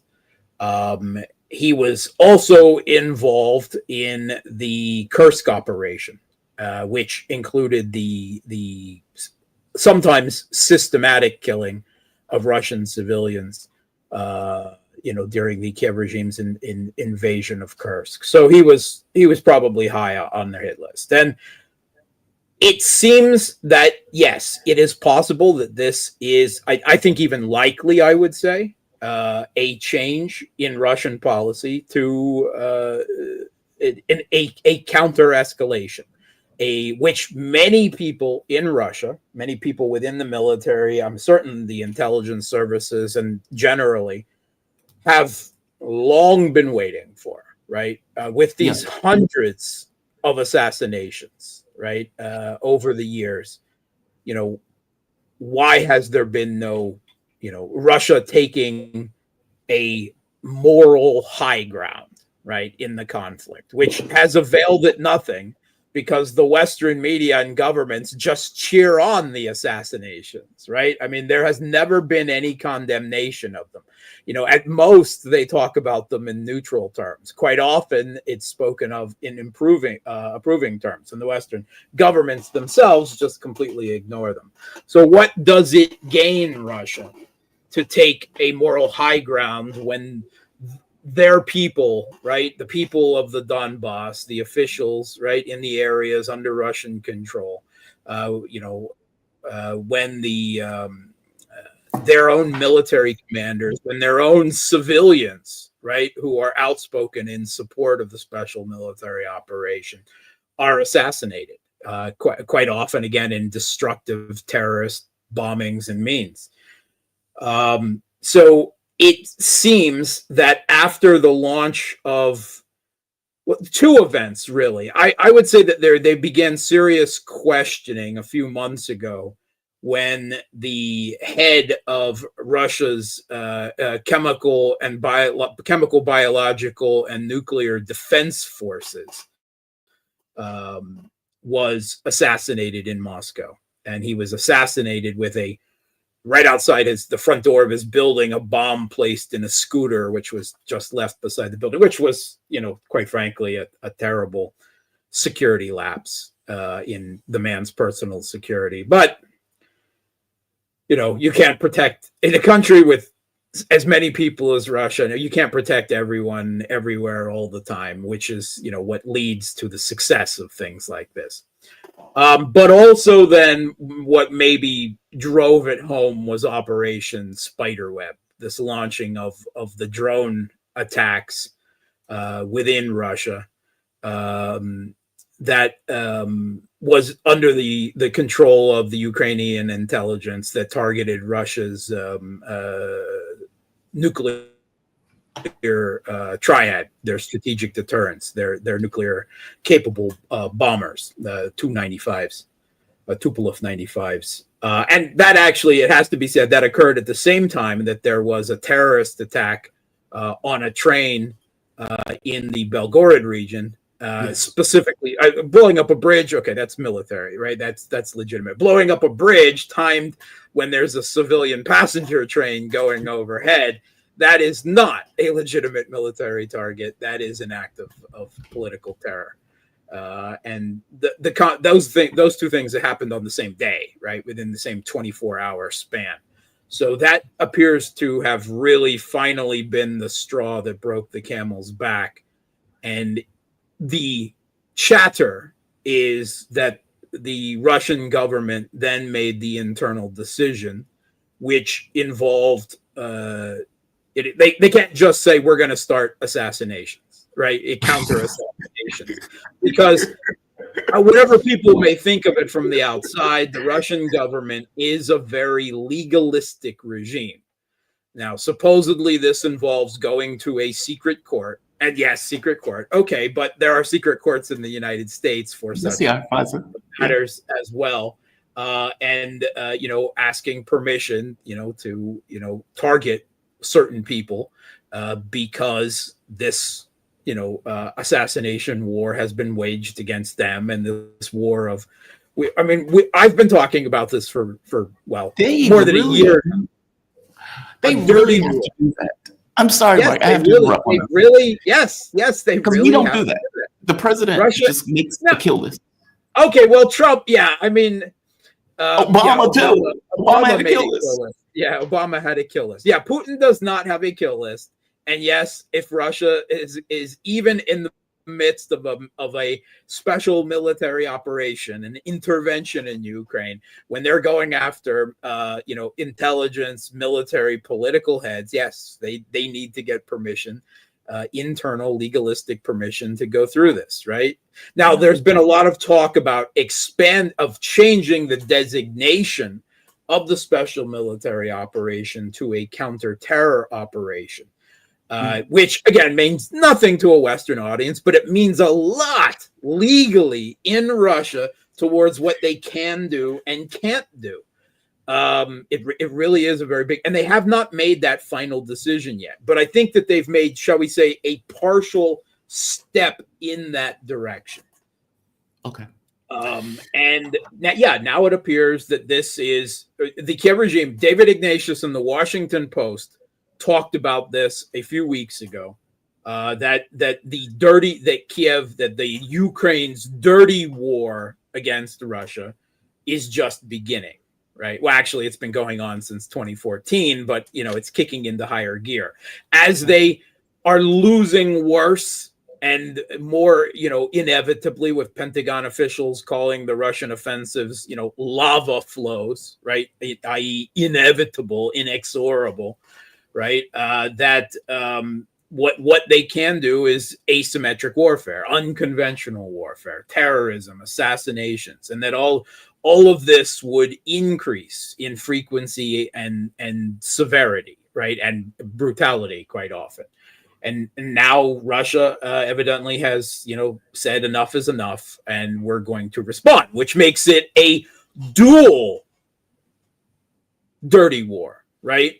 This is something new. If the Russian government, as I believe and many others believe, has indeed embarked down this path, there's going to be off the battlefield an internecine bloodbath between the regimes in Kiev and the Russian government. Right now, all the masks are off, the kid gloves are off, and I don't again know exactly what type of officials the Russian military or intelligence services can now target, but certainly the heads of the SBU. There was also just about a week before that, there was another high-ranking official within the Kiev regime's conscription office assassinated by a car bomb. And we don't know whether that was Russian intelligence, whether that was local resistance, which certainly does exist in Odessa. They've long been blowing up, tossing Molotov cocktails on these conscription vans that they use to abduct people off the street and drag them off to the front. So, I mean, there's long been low-grade action.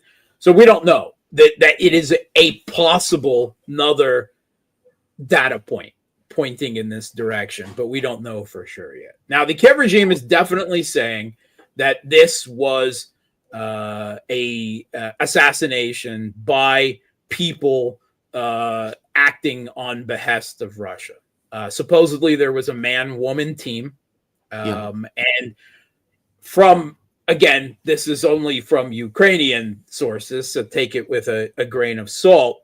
But supposedly, at least one of them was of Azerbaijani ethnic descent, which doesn't really mean anything in the former Soviet space. It doesn't mean any necessary connection to Azerbaijan, which is having its own geopolitical tensions with Russia right now. But it seems likely that they were probably contract killers, which is something that the Kiev regime itself has used, in their assassinations. They don't just use their own agents; they blackmail and bribe people, and they hire people, and this is a dirty war, and it's going to get dirtier and bloodier. And ultimately, of course, we know that the Kiev regime's ultimate target is Putin. They've spoken about it many times. Zelensky brought it up again last week. that they don't believe this war will end until Putin is gone.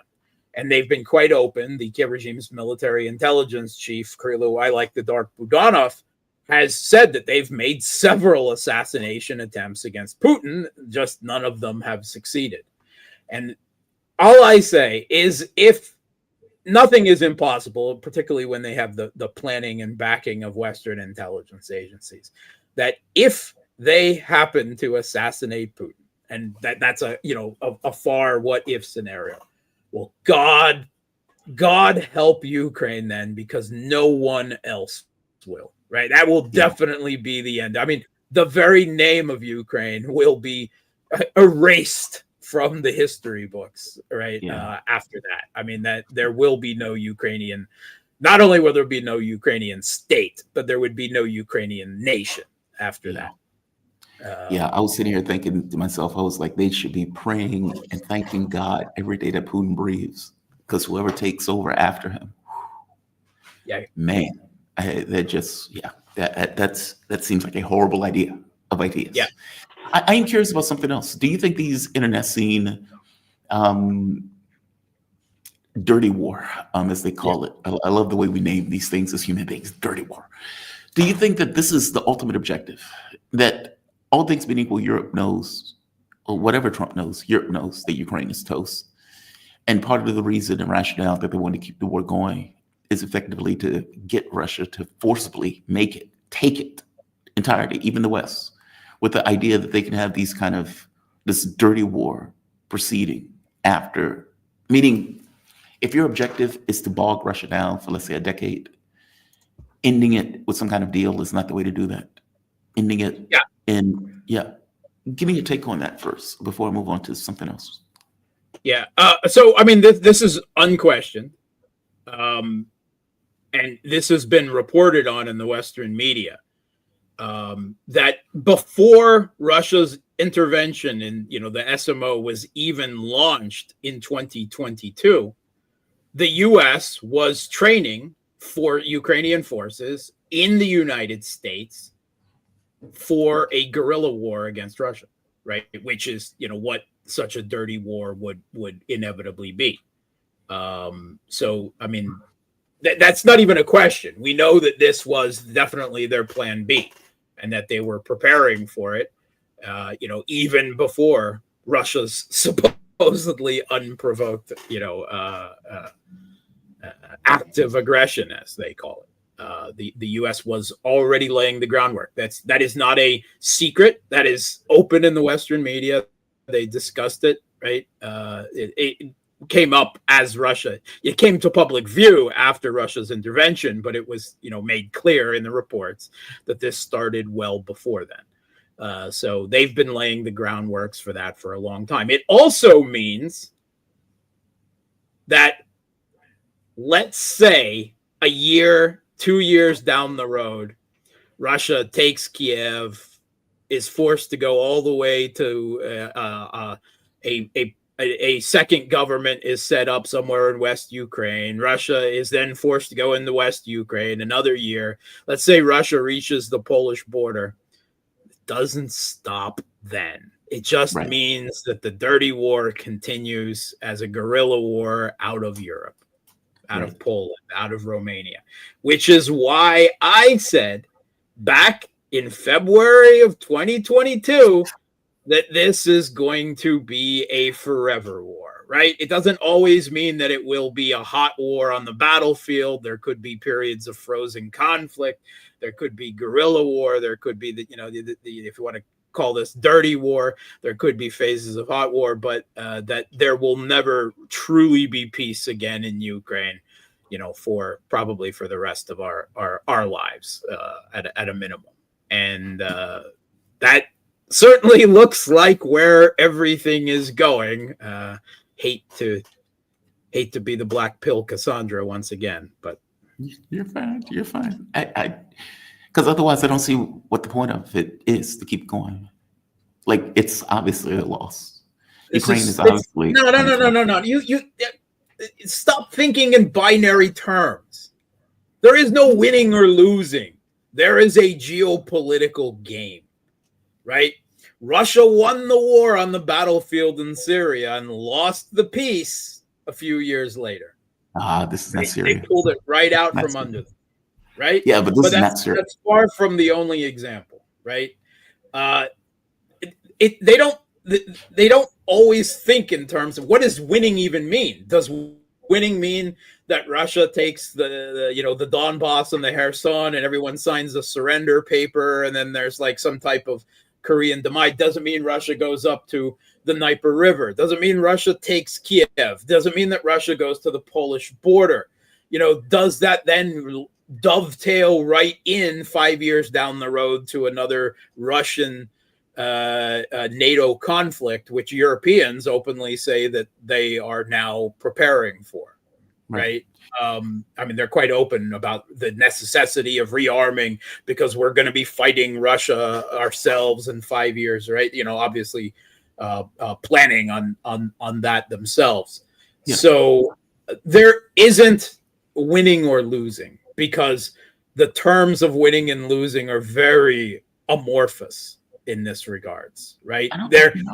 Everything is costs. Everything is bleeding Russia. The whole thing was launched with the knowledge. According to the Rand Corporation overextending Russia, it was to overextend Russia, right? To make them go into Ukraine and fight a war and possibly take over, being forced to take over large amounts of territory and Ukrainian populations, like even in West Ukraine, that don't even look favorably on Russians, to say nothing of, East Ukrainians who would be more amenable to or favor, such a situation. But all of this to overextend, right? Again, this is not winning and losing. Those terms are tossed around. Russia's winning, right? What does that mean? It doesn't necessarily mean anything 5 years from now. I will answer that if you want me to. Yeah. Sure. Look, this is chess logic, fair enough. And in chess logic, you win, lose, or draw. In the context of what Russia wanted, they wanted security for Russia. For all intents and purposes, we don't want. They never get that. Russia never gets that. I'm going to tell you right now, that is a fantasy. Russia will never have security on its western border. But there are levels of security that are more, let's say, favorable than others. And having Ukraine being taken over by NATO is a fail. That is a fail. Like, honestly, if this war shows nothing else, and the notion and let's say Putin himself has even pointed out that his response to this has been too slow. Yes. Meaning that is their objective. We need to stop Western expansion into NATO, where the Ukraine gets organized itself and instantiated into some kind of NATO framework, because it is far worse for us as opposed to going through the special military operation.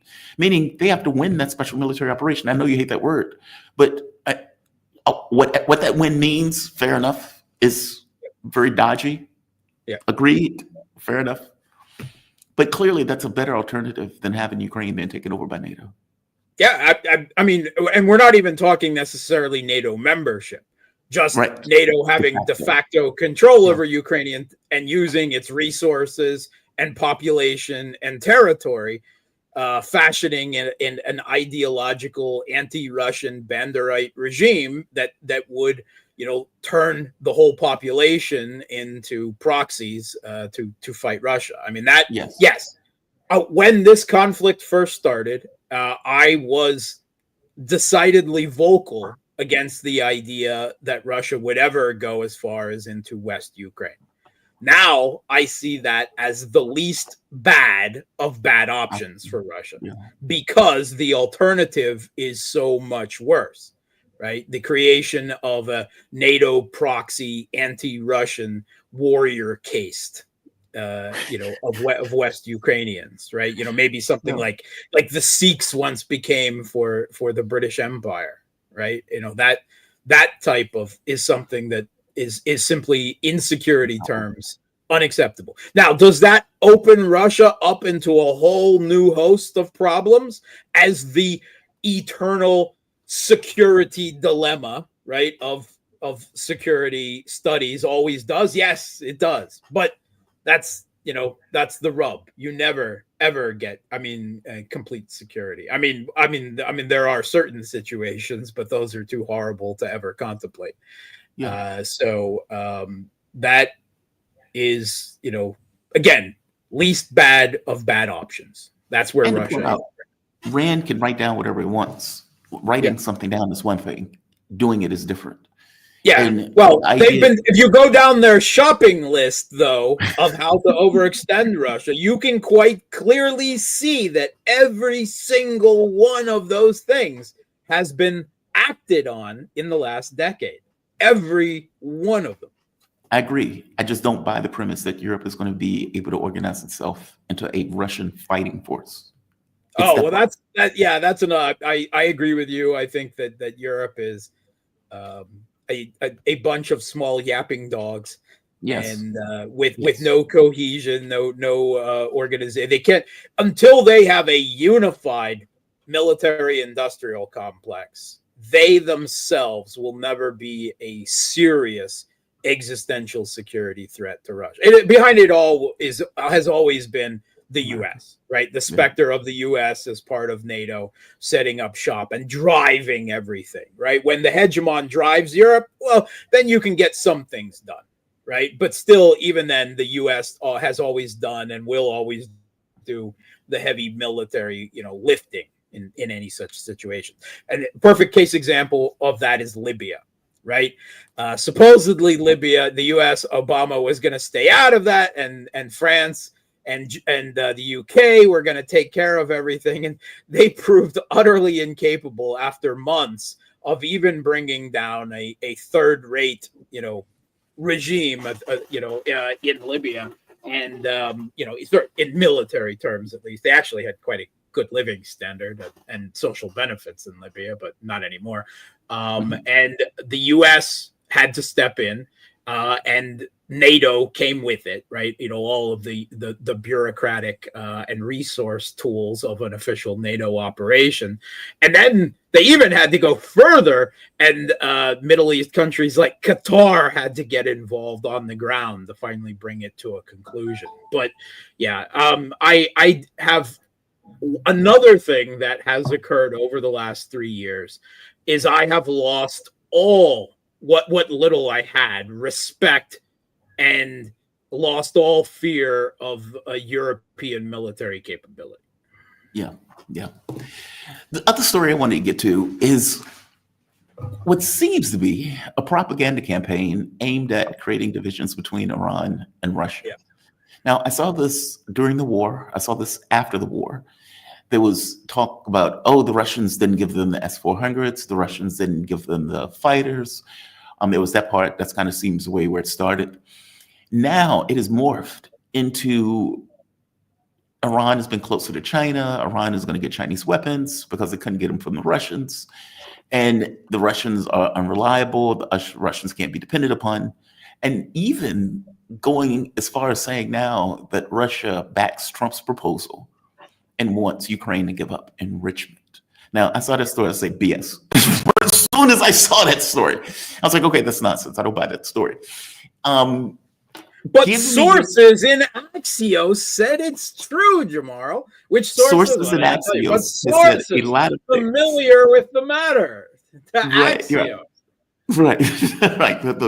The great journalistic body of Axios has said it's true. I am highly skeptical of that story. Now, the Russian ministry has come out and said this is nonsense. They very strongly said this is nonsense. This is, for one, who the hell is their source that's close to Russia? We don't even buy that their source is close to Russia in this. They didn't even say that. They just said sources familiar with the matter.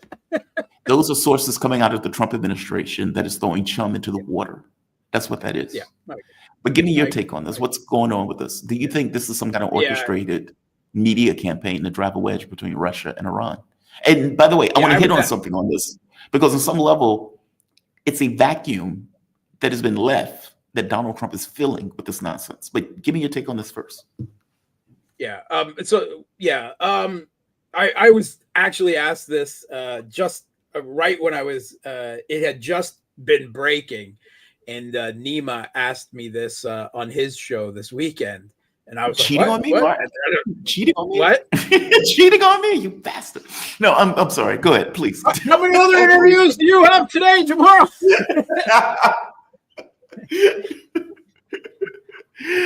I thought we had a polyamorous thing going here. No, I'm teasing. I'm sorry, but please go ahead. Go ahead. Yeah. So yeah, I mean, he asked me about it. I'm right away. I'm like this. I mean, first of all, sources. Second of all, Axios, which has been a regular piece of. I mean, occasionally they have good leaks, or not. I shouldn't say leaks, because anytime it's a leak, it's an intentional leak, right? Yes. But they also have been the source of a lot of quite obvious intentional disinformation that has no reality, and that was that is something that, you know, in particular we've seen with how many.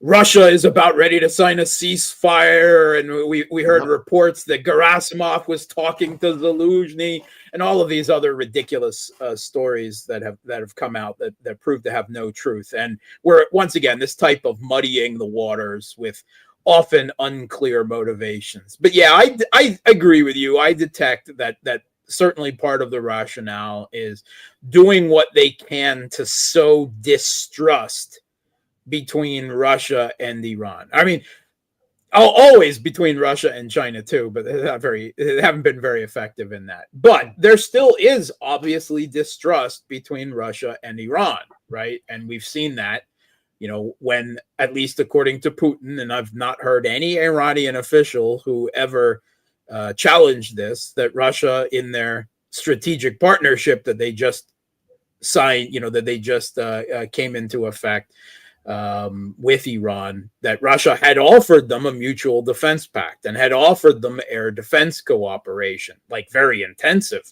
air defense cooperation, and that Iran had mistrusted or had not trusted. And, you know, there are historical reasons for this. In around 2010, when Medvedev was president for Russia, and Russia was flirting with improving relations naively with the West, which I was against at the time, that they withheld a contract where Russia was to deliver S-300s to Iran. And that contract was held up for years to please the West, or to curry favor, you know, to placate, to appease the West.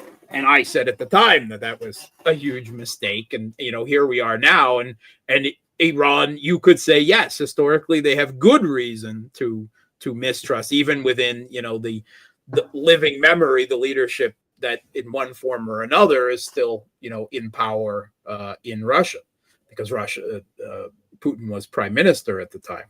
Right. So that, you know, was a mistake. It was now Iran under Pezeshkian was making the same mistake, right? Now we don't want to military align with Russia. First of all, we historically have reasons for not trusting them, but we want to improve relations with the West. Again, the naive the belief that you could appease the hegemon. And, you know, that led to very near disaster, right? We've heard that not only did they make the decapitation strike that targeted the supreme leader, but all the political leadership, and that Pezeshkian himself was injured in the Israeli attempted decapitation strike, this Operation Red Wedding, with reference to the George R. Martin fantasy book that was attacked. So there are reasons, but this isn't obvious, and it's kind of the same thing. You're right with that story about immediately after the aftermath of the first phase, at least, of the 12-day war, there emerged these stories online that Iran was ditching their existing deal, which they themselves had not followed through on, to purchase the Su-35s from Russia for the J-10s. And at the time, my response to that was, well, I mean, I don't see any sources. I don't see anyone in Russia or Iran saying that definitively. But I mean, if it was true, if Iran got, I mean, I actually, I said at the time, I think actually they need a lot more work on air defense and counterintelligence. But it's all parts. If they get a good Air Force, over a period, because they don't happen overnight, of course, but I don't care whether they get the JTMS. I don't care if they get their air defense systems from Russia, from China, whoever, as long as it defends Iran. That's what I care about, right? In those terms, right? I want the Iranian, and to some extent, yeah. I mean, of course, you always want your own military-industrial complex to benefit and everything, blah, blah, blah. But, we're thinking here in geopolitical terms, right? And for both Russia and China, the continuance of the government and Iran and preventing Western regime change there is the priority. So whether Russia gets the deal or Iran, but there was no sources for any of that. And I'm like, that kind of sniffs of sowing distrust. And, you never know. Iran. Ooh, come back to me, Mark. Come back. It's theocratic dictatorship. Right. Yeah. Iran is often depicted as a theocratic dictatorship, right? Caricatured in Western media.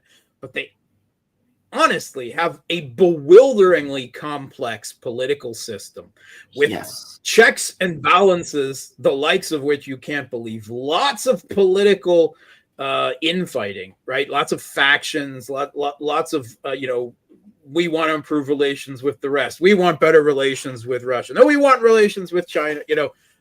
There's a lot of that going on in Iran all the time.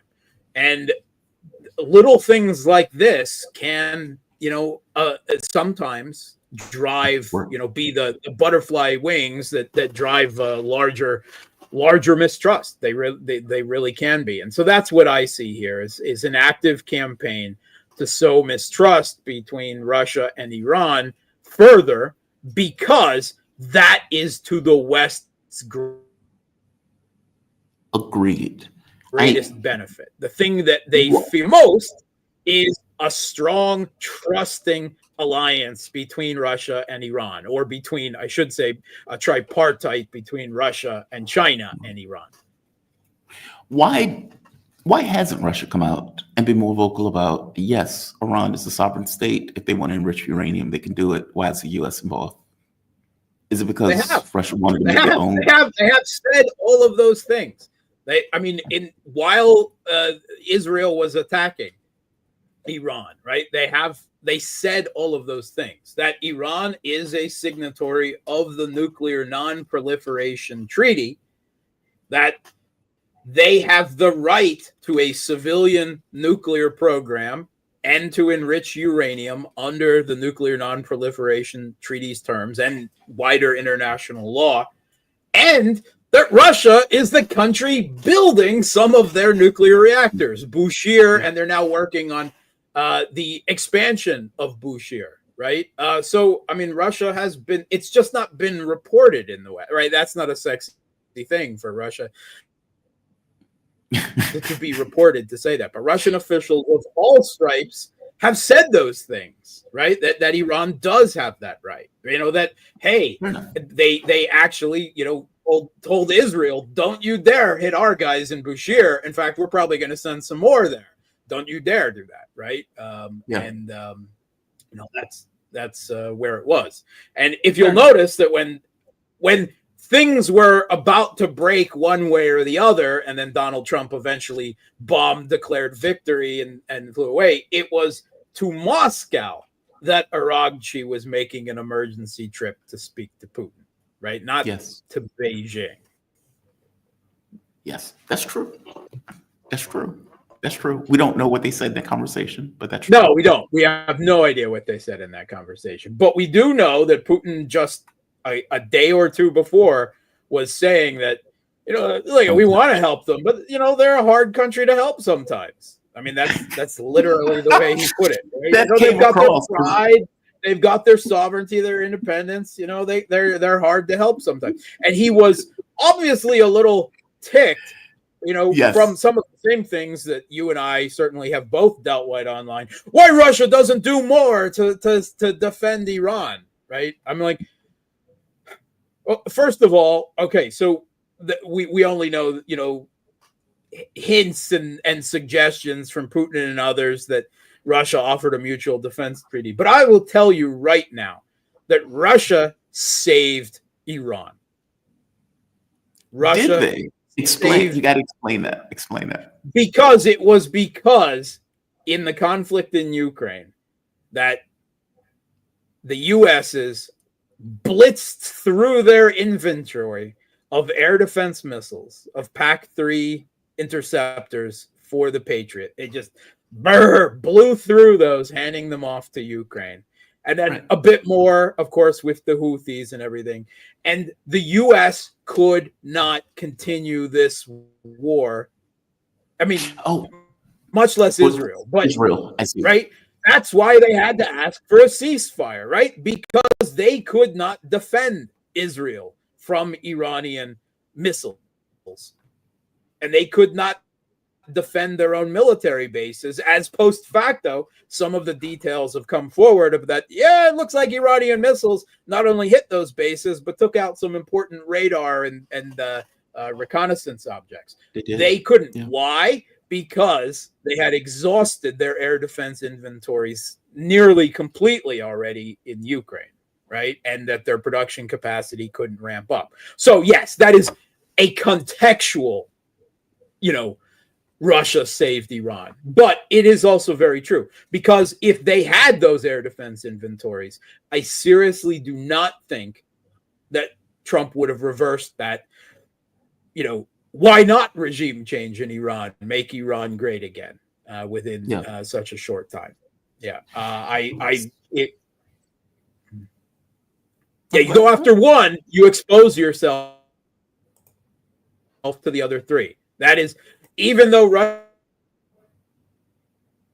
Russia and coordination, cooperation, and alliance, frankly, that they should be, even the level that they are now, makes it very hard for the hegemon to move against any one of the three without exposing themselves in one way or another to the other two, right? For instance, if bone-crushing sanctions, right, meaning tariffs against China and India to try to force them to stop buying Russian oil, right? You want to stop Russia's, war coffers, right? Their oil revenue.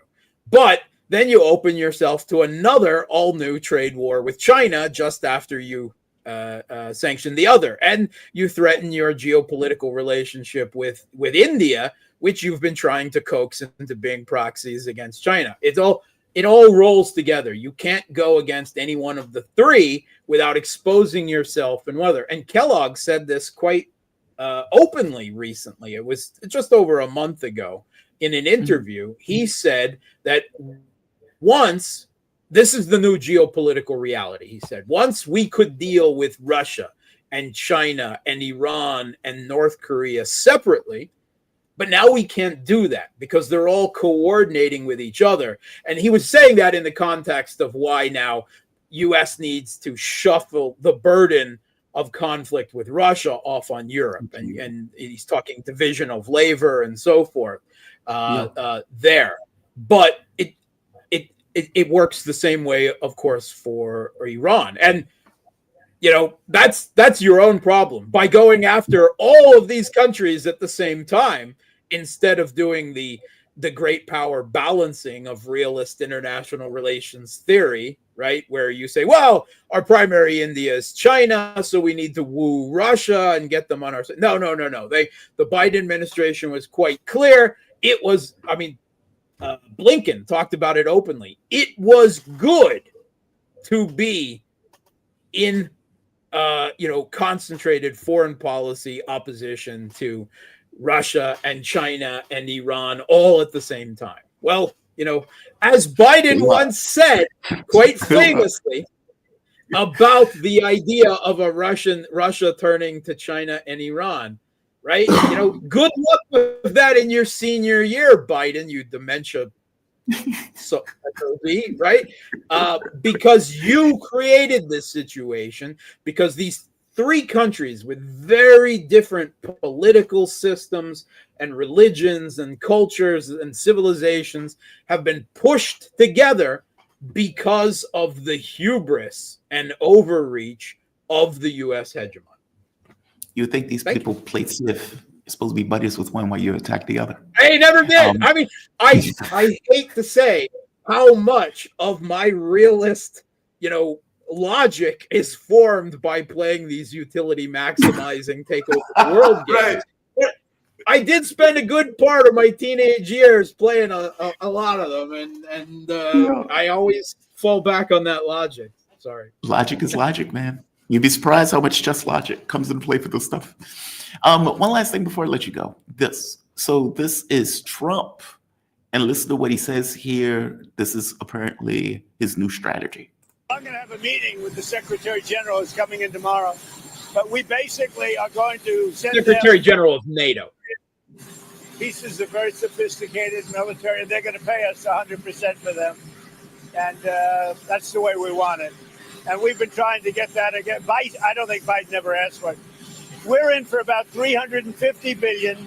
Europe is in for 100 billion. That's a lot of money, 100, but they should be in actually for more than us. So as we send equipment, they're going to reimburse us for that equipment. Doesn't that sound good? He spews so much shit. It's astonishing.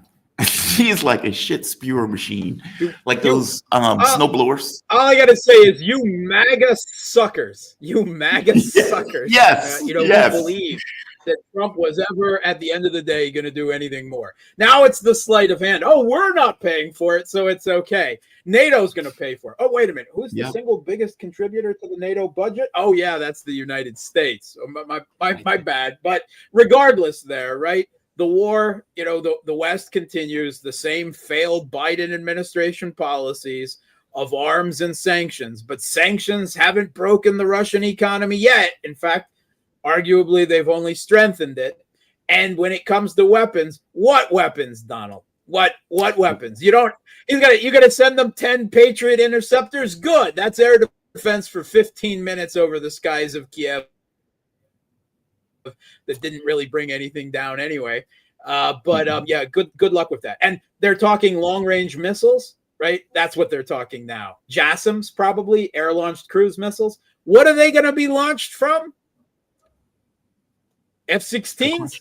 The ones that the Ukrainians haven't actually used in any combat operations because their own air defense spokesman says, well, actually, they're vastly outclassed by modern Russian aircraft and air defense. You have to bring those F-16s out of hiding in West Ukraine, in Lutsk or wherever Russia has been bombing Lutsk, the airfields there very heavily with drones in the past week.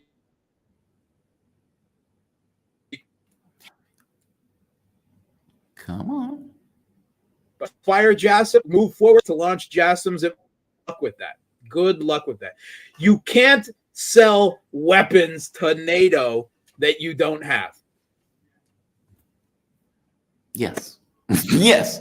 Yes. There's that. When he said that, my first thought was, you don't have the air defense and you don't have the weapons.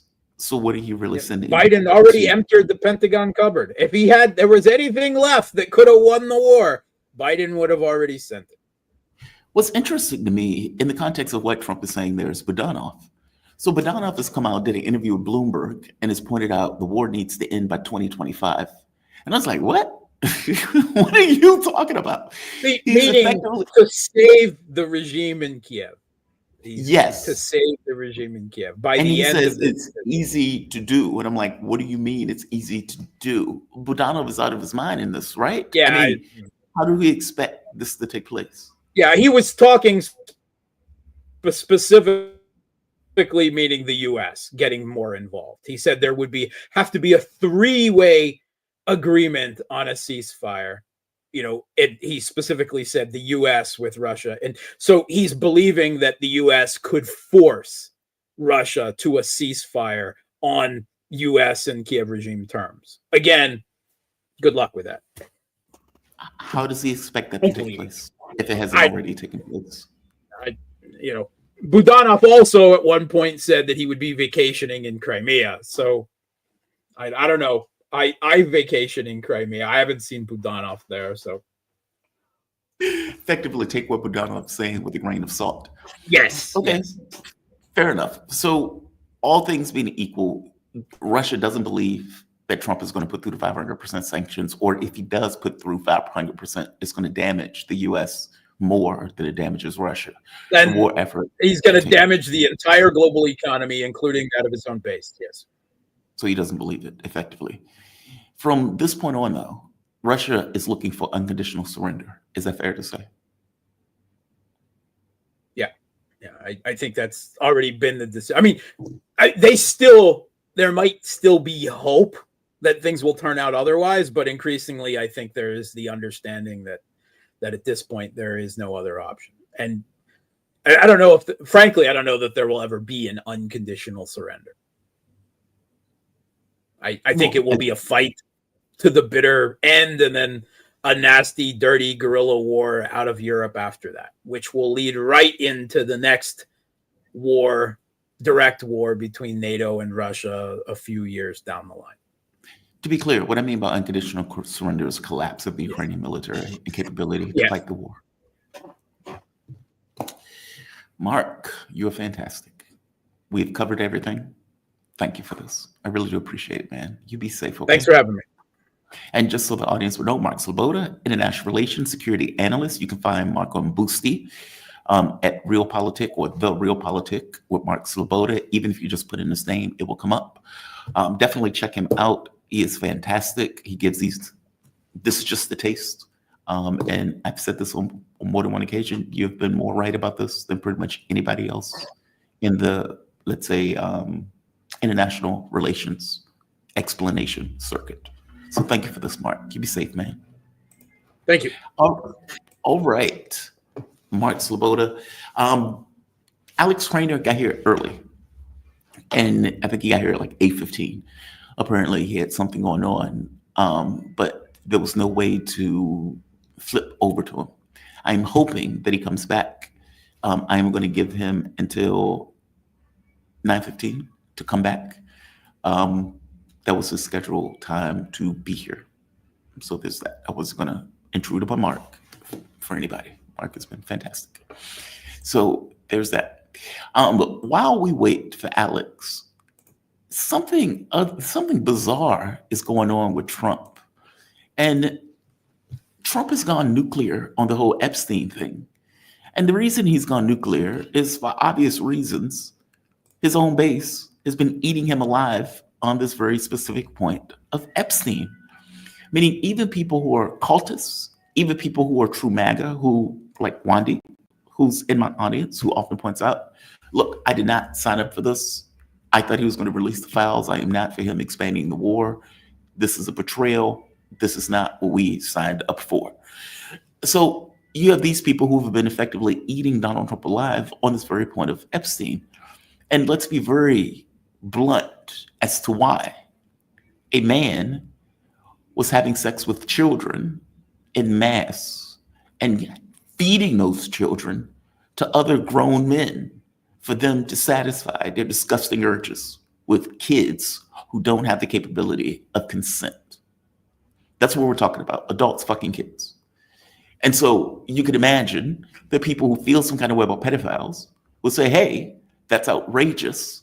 How are you throwing your body to protect pedophilia? That is what Donald Trump is doing. So for Trump to not release the files when everybody and their mama believes that there's something in those files and that the only reason those files aren't being released is because Donald Trump effectively wants to protect the people on that list, himself probably being one of those people. Feelings, anger, resentment, feelings of betrayal, feelings that this is, what kind of country is this where you would protect thousands of children being victimized by this monster and by an intelligence services of Israel who's effectively used this monster's predilections in order to get intelligence on various people for various intelligence reasons. Acosta, who was set to prosecute Epstein, made it very clear Epstein is intelligence, and I was told he is above my pay grade. That is what Acosta said directly. He was very clear, he didn't stutter, etc. And you can listen to spy after spy after spy who's been on the interview circuit point out that this guy is working for Mossad or with Mossad. Hell, maybe even the CIA, who knows? The point I'm making here is he was protected as he fed children to his clients. And the Trump administration is now protecting those clients. That's the point I'm trying to make. Trump, who has been hit with this very heavily, came out and put out an insane, out of his rocker, nuclear response to this that is not being accepted, by the way. All of this, Truth Social. What's going on with my boys, and in some cases gals, they're going after Attorney General Pam Bondi, who's doing a fantastic job. We're on the team MAGA, and I don't like what's happening. We have a perfect administration, the talk of the world, and selfish people are trying to hurt it over a guy who never dies, Jeffrey Epstein. For years, it's Epstein over and over again. Why are we giving publicity to files written by Obama, Crooked Hillary, Comey, Brennan, and losers of the criminal Biden administration who conned the world with Russia, Russia, Russia? So he is now, he thinks his audience are idiots. He is now making the argument that the Epstein files, who members of the Trump administration spent years attacking the Biden administration for, effectively saying that the Democrats are pedophiles, and that's the only reason why they're not releasing the files. He is now arguing that no. Forget everything I said prior, that now it is Obama and Clinton who wrote those files. And because they wrote those files, I am not releasing those files. Okay, that's super interesting because that makes it appear as if there is something to release. That's what it makes it sound like. And that you don't want to do it because of who it impugns. And that it impugns these people because Obama, Hillary, Britain, etc., were responsible for writing them up. That's interesting. That's very interesting. A, I don't believe you.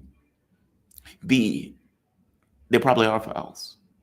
And C, I suspect that who it impugns is the issue why they're not being released, whether that's the Foreign Intelligence Service, or for that matter, whether it's who's on the list or the book, as Dr. Wilma Leon astutely pointed out. That is a harebrained response by Trump. Let's keep going. There's more. There's more.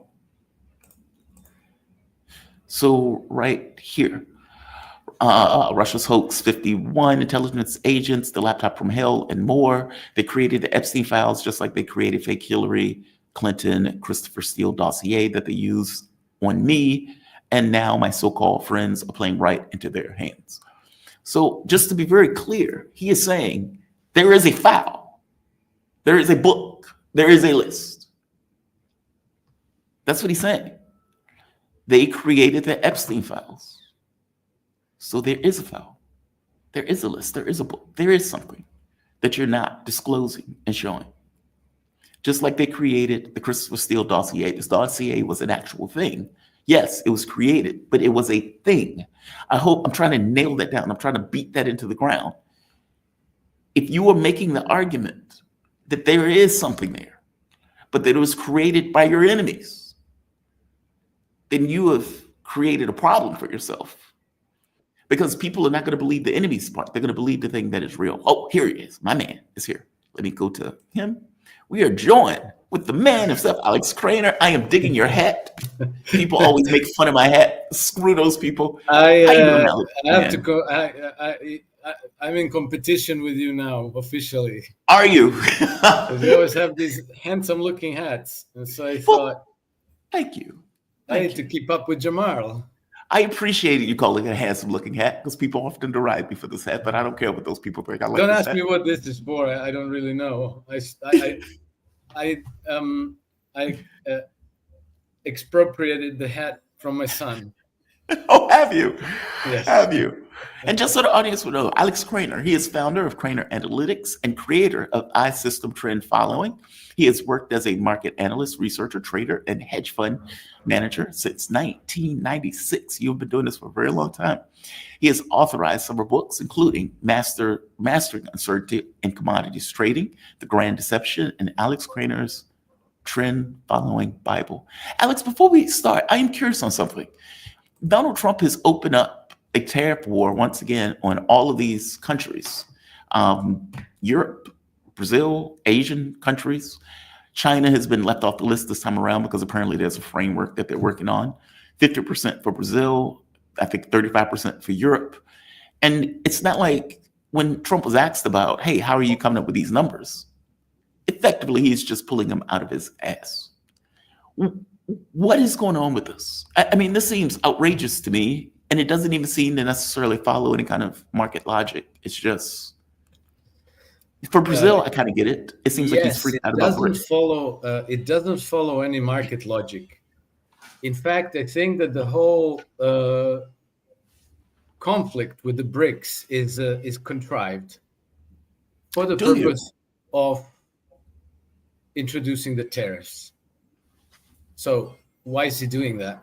Because, okay, so if you want to develop your economy so that your nation is prosperous, so that your population has good, well-compensated jobs, you have to move away from the British system of free trade, and you have to adopt the American system of political economy. Now, what is the difference? The American system of free trade is basically Troy opens the gates, and anything goes in and everything goes out. Countries that adopt the British system of free trade generally turn into importers of foreign crap and exporters of commodity products, which means you're exporting goods that are priced low and you're importing goods that are priced at premium prices. Now, the United States was able to get away with this for decades because, thanks to the dollar, because the dollar is the reserve currency. Right. Everybody needs to earn dollars so they could participate in global trade. And the United States gets the dollar by basically printing them out of thin air. So that worked for the United States for a very long time. But nonetheless, we've seen that in the United States, the standard of living have steadily deteriorated alongside with deindustrialization, right? So the United States doesn't produce nearly as much as it used to back in the 80s, 70s, 60s, and so on, when the United States was basically the industrial powerhouse of the world. So this has all been abandoned in favor of basically speculation. Because what you do is you buy things from countries that export oil, gas, metals, plastics, whatever, cars, computer, anything. And basically you pay them with dollars. What happens is you're not sending pallets full of dollar bills to those countries. You basically credit that money to their current accounts with the Federal Reserve Bank. So these countries earn dollars, but these dollars sit in the United States for the most part. There's also the Eurodollar system, which is based out of London. But let's just talk about the US economy now. Mm-hmm. And then these countries can buy US goods for this, or they can invest it in the United States. So what do? They plow it into US Treasury bonds and into the US stock markets. So it's the owner class that benefits. It's the bondholders. It's the 1% that owns the majority of everything, because the price of their assets just keeps going up and up and up and up. And you have the result is the everything bubble.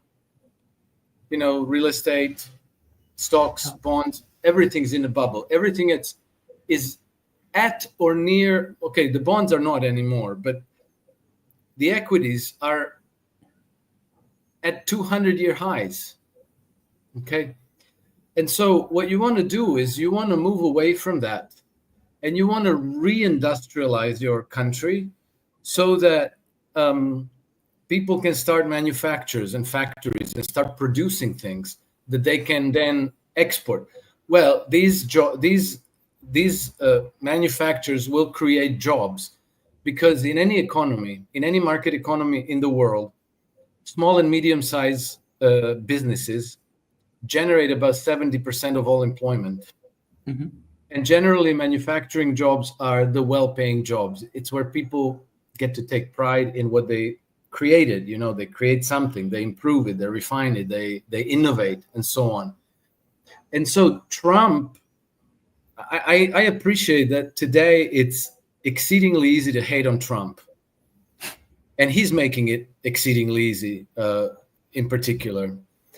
But he has, not just during his electoral campaign, but forever, since his 2016 electoral campaign, he has been talking about exactly this, about reindustrializing the United States, about bringing back industries, about protecting industries. Because if you want nascent industries to have a chance on the global marketplace, you have to introduce protectionism. You have to give them like a safe space in which to grow up, to overcome the childhood diseases, you know, to become competitive at the world level. And to do that, you have to introduce tariffs. So I think that this is not him just shooting off the hip. Oh, we're going to punish you. We're going to punish you. You're going to be slapped with the tariffs. You're going to be slapped with the sanctions. He is taking advantage of this situation to do what he has been meaning to do forever. This has been he has said it explicitly. I want to make the United States the global manufacturing superpower. I think pretty much those exact words. And so this is what he's doing now. And, you know, the part of the political class in the United States are so entrenched in thinking that United States is this global hyperpower, and that whoever doesn't prostrate themselves and succumb to our diktats, we punish them. And so he's doing that because that, you know, that's the music that plays to people's ears. Right. But you know, if you follow Trump and you follow Trump being serious, this is what he has been trying to do all along. I know, but let's say iPhones as an example of this. The iPhone industry is not moving back to the United States. Trump was okay with it moving to India. Okay, that is not the US producing iPhones. That is India producing iPhones, which is still not being produced in the United States. And Trump pulled, meaning I don't buy the premise that the United States is going to start making t-shirts when the cost of the t-shirt, or when that t-shirt can be produced somewhere in China or somewhere else. Meaning I don't buy that businesses are going to move their factories and industry back to the US when it's still cheaper, even with the tariffs, for them to do it elsewhere. And they know that Donald Trump is going to be gone and maybe dead in a grave in 10 years. I don't buy the premise. The United States is not going to be producing T-shirts, and I think that it's a mistake to try to create favorable conditions for Apple and Google and GE and so on. What you want to do is you want to create favorable conditions for mom and pop shops, for small and medium-sized enterprises. And what's that going to be? You know, that's going to be maybe Gibson guitars being something in the world again, Steinway pianos, precision machining tools, you know, things in which the United States used to have a competitive advantage, things that are how do you call it, native to the American people, things that American people care about, and therefore want to exceed at. They want to produce those things. I'm sure that as anywhere in the world, among the American people, if you meet them at a bar, they have, you know, you'd get an avalanche of ideas. Oh, this would be a great thing to do. There's an opportunity here. And, you know, I've been an entrepreneur for 3 decades now, in Europe, in the United States, Venezuela, Croatia. I can tell you that nothing beats the American entrepreneurial spirit, because doing business in the United States is easy. You talk to people, they listen. If they're half convinced that you have a good idea, they're ready to Run with it. take a punt, to take a risk, to try to do something. Here where I am in Europe, I could talk until I'm white in the face, explain everything. If there's risk to be taken, they're not in. Usually the deal is, okay, I like your idea. You take the risk, and if it works out, we split the money. But if it fails, you fail.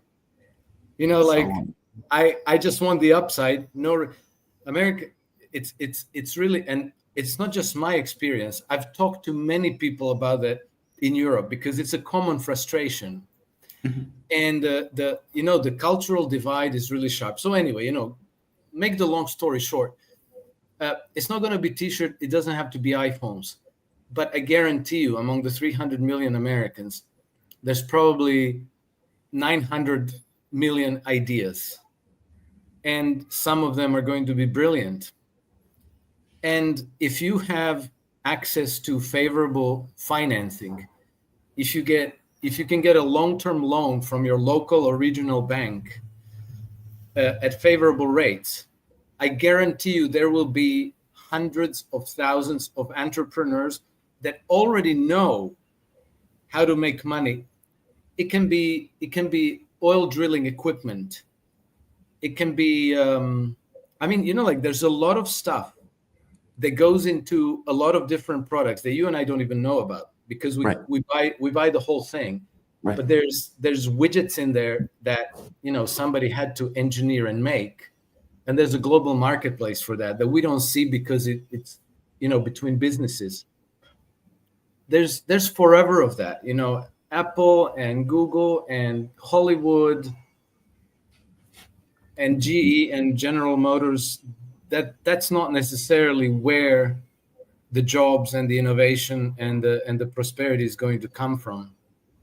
You are ascribing forethought into what Donald Trump is doing. I'm describing what? Forethought, like that Trump is actually thinking about. Yes, that's correct. That's correct. I'm assuming that he's thinking about that because what if he's not? He has been talking about that. Well, what if he's not? That's on the record. What if he's using this as a geopolitical tool to go out? For example, let's say BRICS. Let's take BRICS as a really good example.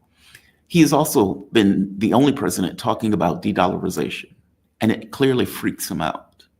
And he's been talking about it in the context of any other country that is going to work with BRICS. I'm going to hit with, I think he said 10, 15% tariffs or whatever that number was. So he's using tariffs almost as a battering ram for American protectionism, even in the context of another organization that really has nothing to do with America directly. That is true. That is true, Jamal. But that's what's in everybody's sights right now. So he's talking about that. He couldn't be talking about the Brits are giving us a shaft because nobody sees that.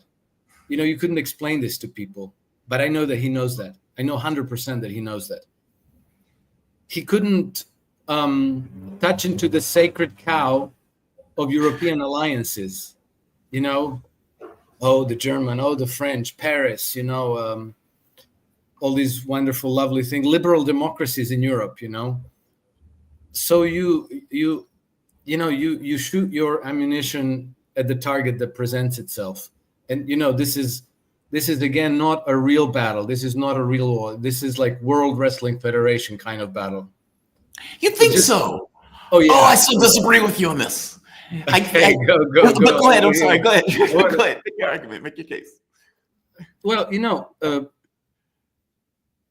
this could be deception. I don't think it is actually. But Trump, well, not Trump necessarily, but let's say Marco Rubio has explicitly said in a Senate hearing that that his administration considers the post-World War II order more than obsolete.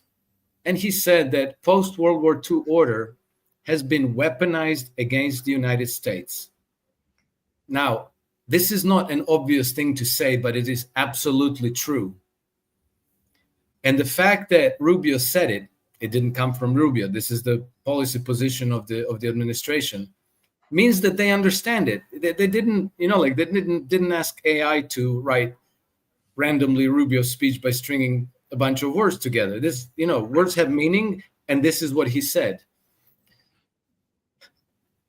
Why would he say that if they don't mean it?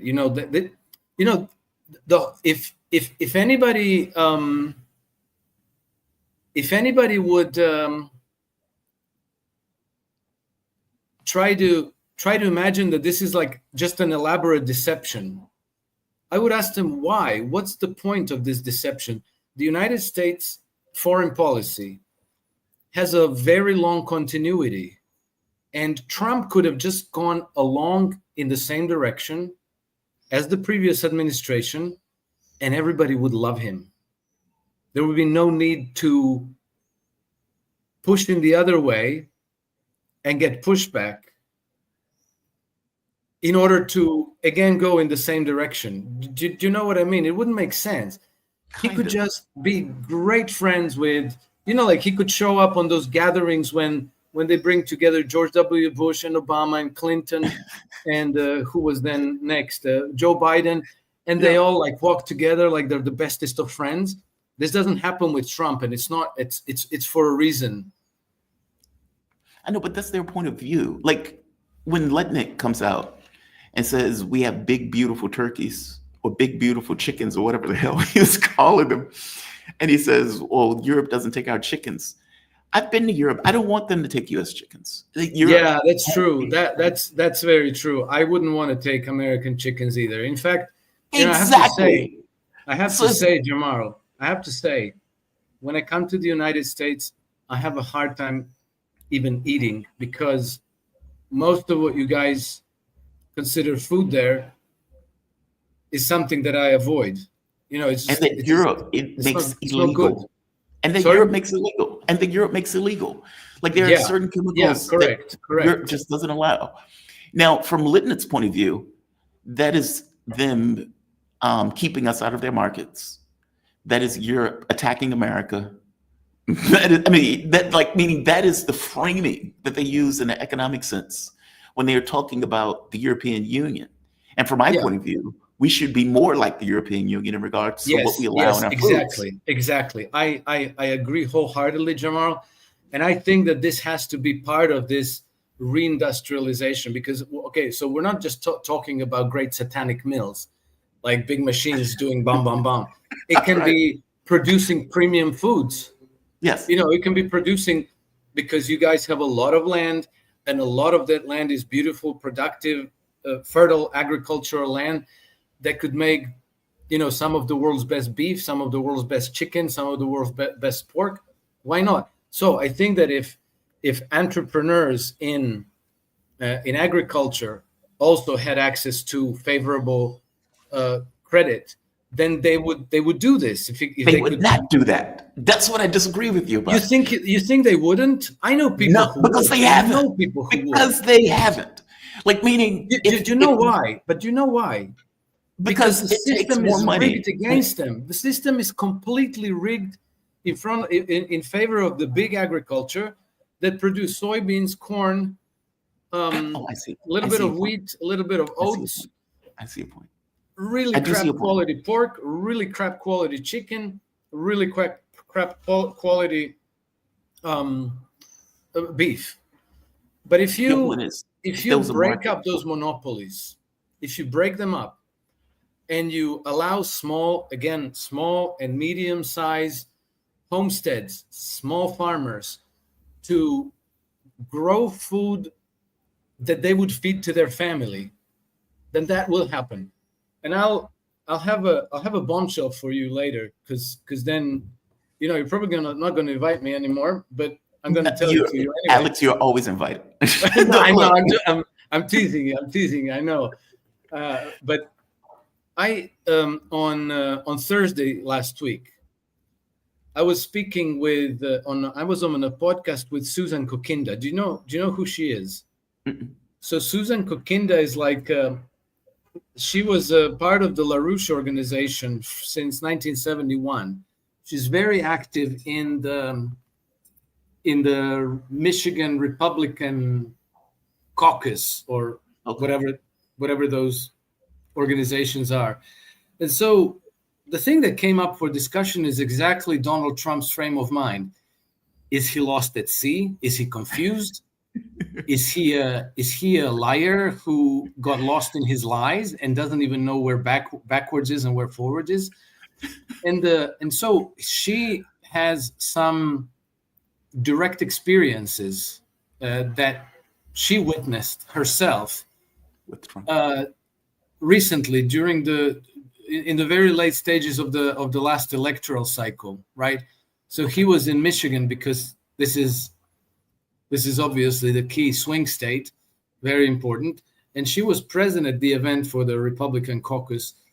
And I will read to you exactly what Susan Kokinda told me. And you'll find her. She's with the Promethean Action Organization. They have really good quality videos on YouTube and great, like they deliver very compact messages, no fluff, just like boom, and it's good stuff. So anyway, I have no association from them, so I'm not plugging them. I'm just saying she knows what she's talking about. And so she said at this event that she was present personally at, Trump addressed the attendees, and he invited them. She said he called on the people to join him in the ultimate battle against the global financier class. So, according to Susan Kokinda, these are the exact words that Trump used. All right?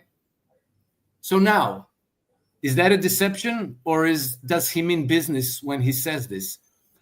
We don't know. We don't know. But this is what I'm talking about, listening to Trump when he's being serious versus Trump shooting shit off his hip for the domestic political audiences, because, he has to say something good so that the big pharma don't kill him. He has to say something so the military-industrial complex don't kill him. He has to say something so that the banking cartel doesn't kill him. What happens? Anyway, so go ahead. No, please. Here's why I think it is extremely important not to make a mistake of writing Trump off too quickly. Because maybe I'm wrong. Maybe you're right. Maybe I'm wrong. But humanity is at a crossroads. And it may be the most important crossroads that we've been at for 2,000 years. And we have a chance of moving away from this globalist slave matrix system that is giving us, LGBT, climate change, permanent wars, fake democracies, pervasive surveillance, pervasive censorship, clouds, how do you call it? Sun dimming, chemtrailing, putting those chemicals in the sky, artificial meat, crickets for lunch, crickets for breakfast, worms for dinner, all of these things, where you have Bill Gates and Fauci and Warren Buffett and all of these people versus something else. So that's the crossroad we're at. We have been firmly on this wrong path that is leading us to us becoming hackable animals that they will treat purely as termite workers, right? We will be hacked, we'll be chipped, and they will switch us off when we're no longer productive. That's the wrong path. The right path is something completely different, the future of freedom, prosperity, and peace, like permanent peace rather than permanent war. Now, let's forget the crossroads, and let's now shift the metaphor to a ship sailing through a storm, because this crossroads is us coming on the other side of the storm intact. It's an all hands on deck moment. And all hands on deck moment means that there's a captain and there's the crew. And if the crew says, screw this is all wrong, this is not what I want. I don't know where this ship is going. And everybody raises their hands and walks off. That ship 100% capsizes and sinks. So you're stuck with Trump for another 3.5 years unless they off him sooner, right? Right. So I think that giving Trump the benefit of the doubt is a lesser mistake than writing him off. And I think that the best course of action is to give him the benefit of the doubt and then continue to apply pressure so that the ship does sail the right way and that it comes through the storm. That's my take. That's for whatever it's worth. It's worth a lot. And as I pointed out, you're always welcome here. So never think that. Jamal, I know. I was only teasing you. Don't. I debate all of my guests. Like, you'd be surprised. The argument I just had with John. I love John to death. Okay. Would you agree with me that there is a responsibility between the ship's captain and this ship? Meaning, if we're talking about Star Trek, of course, the captain can't go half-cocked. In fact, they can get rid of the captain if they think the captain is losing his mind because it damages the integrity of the ship. Yes. As a whole. Yes. Okay. That's so. Staying with this true. particular analogy, Trump said, "I'm going to be the man who end wars, not start them." Now, he went to the Muslim community and he told that Muslim community, "I'm going to end that war." Trump had all the ability to end that war in Israel and get the hostage back, considering the U.S. pays 80% of everything Israel does. Yemen was firing rockets and ships because of the war. And if the war ended, Yemen stopped doing that. Trump went back on his word, gave Israel time to reload in order to rebomb Gaza. Right now, they're trying to ethnically cleanse the area. Yemen went back to firing rockets at ships. Trump's response to that wasn't, "I'm going to ensure that Israel sticks with the deal that Israel agreed upon." It was, "I'm going to go and bomb and kill a lot of people in Yemen." Is that a betrayal, considering he wanted to end wars and not start them? And by the way, I have a list of these. I have a list. So for whatever your answer is on this, there are like 5 or 6 more. The Epstein files is really another good example of that. Trump said, "I'm going to release the files." And when time came up, there's now talk about Dan Bongino leaving because he's humiliated Kash Patel. There's talk about that. There's talk about Pam Bondi being left out in the lurch. And you have Donald Trump putting out this message the other day, just going full retarded. And they say, "You're never supposed to go full retarded," where he's effectively like all of this. That's what he put out. And he is now arguing that there is a file, there is a list, but it was written by Clinton and Obama to make him look bad. And so it's not being released. You get Elon Musk coming out saying, "This is a very big deal. What the hell kind of system are we living in if thousands of kids are abused? The government has videos of abusers, and yet none of the abusers are facing charges." Meaning, I have MAGA people who are in this audience who are very upset with Donald Trump, the captain of this ship, for what they consider to be a list and a series of betrayals on every issue that Donald Trump ran on. So what are the crew, us, supposed to think of this when all of these things come across as outright betrayals? Okay, so one thing I have a very, very difficult time with is Gaza. I won't even try to justify it because it's the worst thing that not just me, everybody, and it's the worst thing that anybody has ever seen. It's in our lifetime. It's a stain on humanity. It's a stain on every sane person's conscience. And this is not to justify Trump at all, but Israel has been created by the British Empire as a beachhead in order to control the Middle East and to command their resources. So Israel has been there long before Donald Trump even came into politics. Yeah. And the roots of this conflict run very, very deep.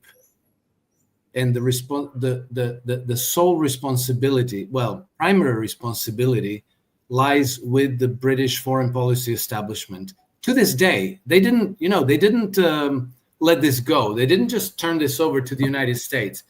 They are still very deeply involved, and they are involved everywhere where you see the United States come and apply blunt power, blunt force.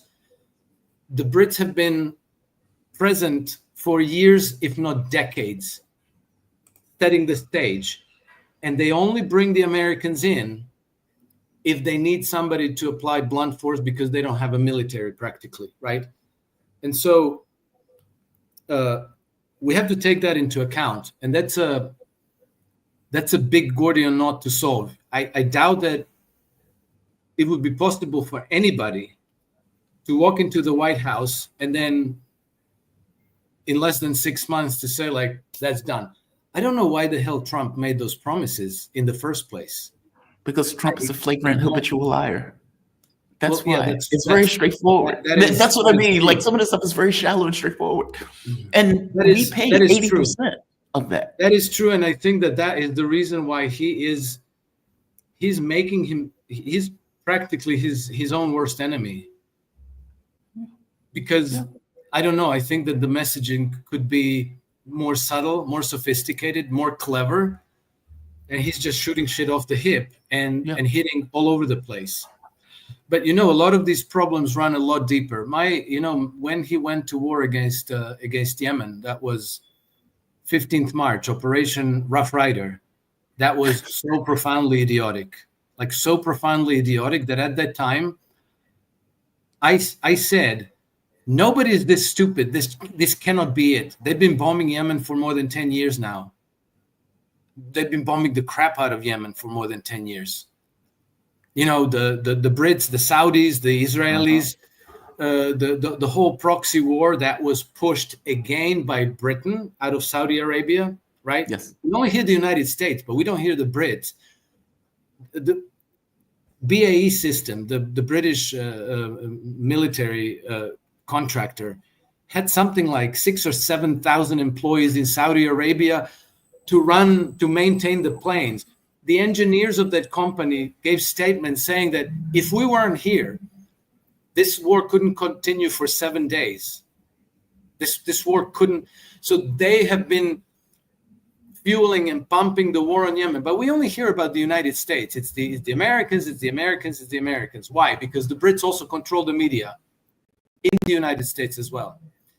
Okay. Trump bombing Yemen, there are a few explanations, potentially.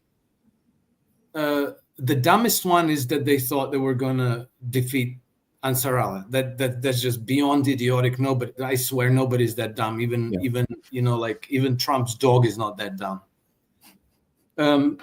I think it was, on the one hand, maybe an effort to show that they're doing something for Israel, because they have these foaming at the mouth, fanatical supporters of Israel among the evangelical Christians and Zionist Jews, which are a very powerful voting bloc in the United States, right?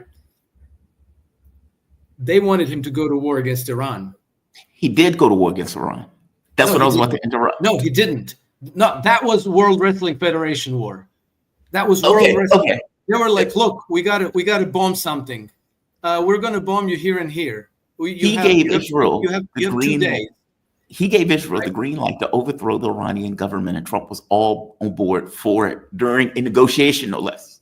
So, yeah. Indeed, so it Yemen seems, but I'm not convinced. I'm not convinced, Jamar. So before that went forward, there was no telling what the outcome was going to be. When the Israelis went with their bombardment, there was no telling what the outcome was going to be. So I think that if the Israelis managed to topple Iranian regime, Trump would have said, "Yay, we won." I was on board with this all along. They even bombed Pezeshkian and the political. I know. So I'm saying that had they succeeded, Trump would have said, that's my victory because that's Yes. Trump. Agreed. But that failed, and he was like, "Okay, these guys are losers. I can't bet with them." Yeah, right. So Right. now the pressure was on him to double up the effort and to bomb the Iranians and to destroy their nuclear. Right. So what did he do?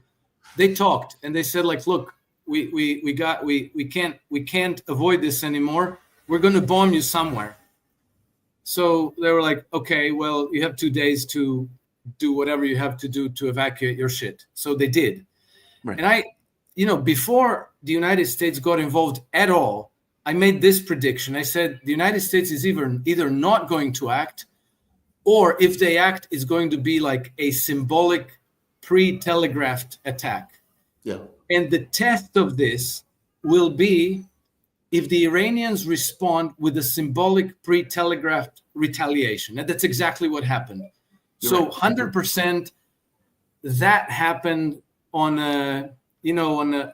whether it went through the Russians or through the Swiss embassy or through the Omanis, I don't know, but that was World Wrestling Federation. That I agree with you. Yeah. And, that's not random. You had to want to avoid that war.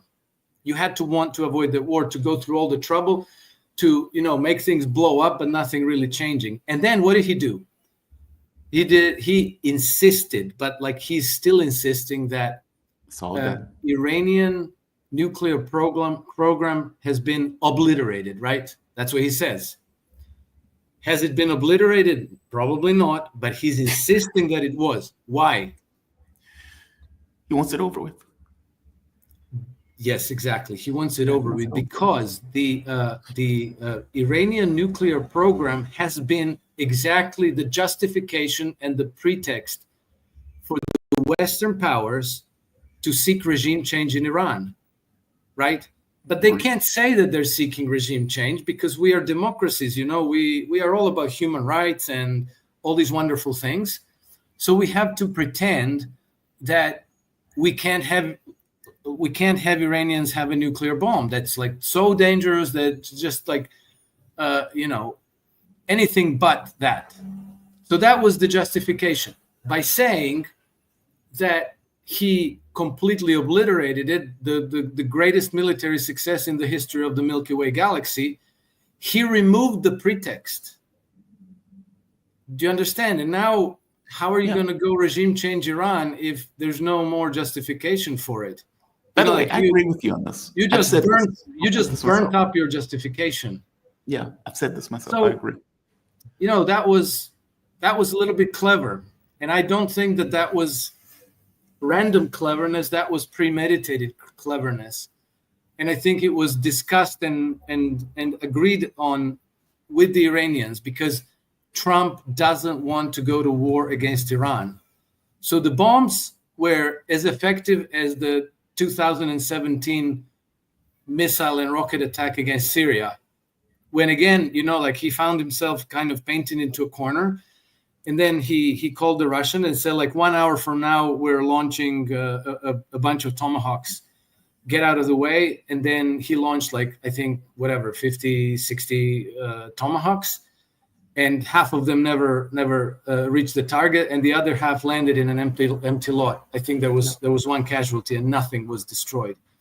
But in the domestic, media and political class, everybody was, yay, we showed them the beauty of our weapons, Brian Williams and all these morons. This is the moment that Trump looks like an American president. Oh man. Yeah. They said at last he's being presidential, right? Yeah, right. This is the climate in which he is navigating, and it's for real. It's not a joke. These pressures are for real. Yeah. So it's all I'm saying, Jamal, is that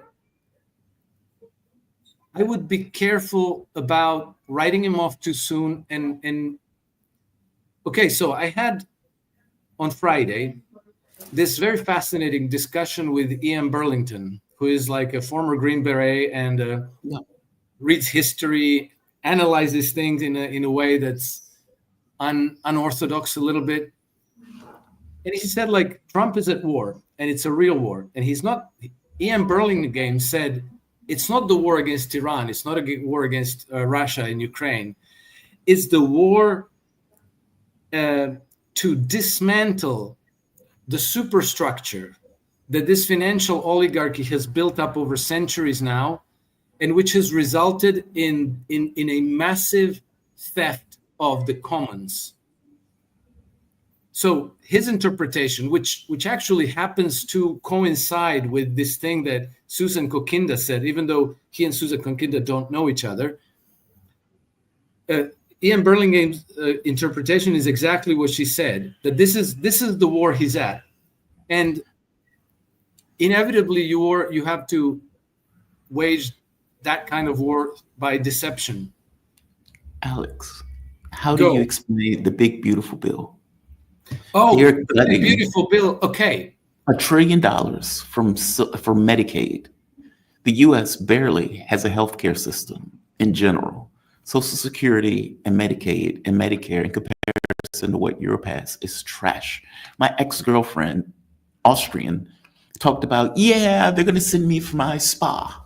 I'm like, what? She said the state is going to send me for my spa vacation. Yeah. And I nearly fell out of my chair. And I met this other guy. I remember I was in Egypt. I had to get treatments in Egypt. And the guy was smoking a cigarette. He offered me a cigarette. And he says, how much do you pay for this? And as I told him the amount, he says, my government covers this. Anywhere he goes in the world, his government pays for his health care in those countries. Trump is draining $1 trillion out of Medicaid, nearly $1 trillion out of Medicaid. And what is he doing it for? To give people like him, Elon Musk, the financiers that he's supposed to be fighting, a big, beautiful tax cut. What is he doing for the poor? He is cutting services and increasing the amount of money that those people are going to lose year after year. How on earth is that him fighting the financiers?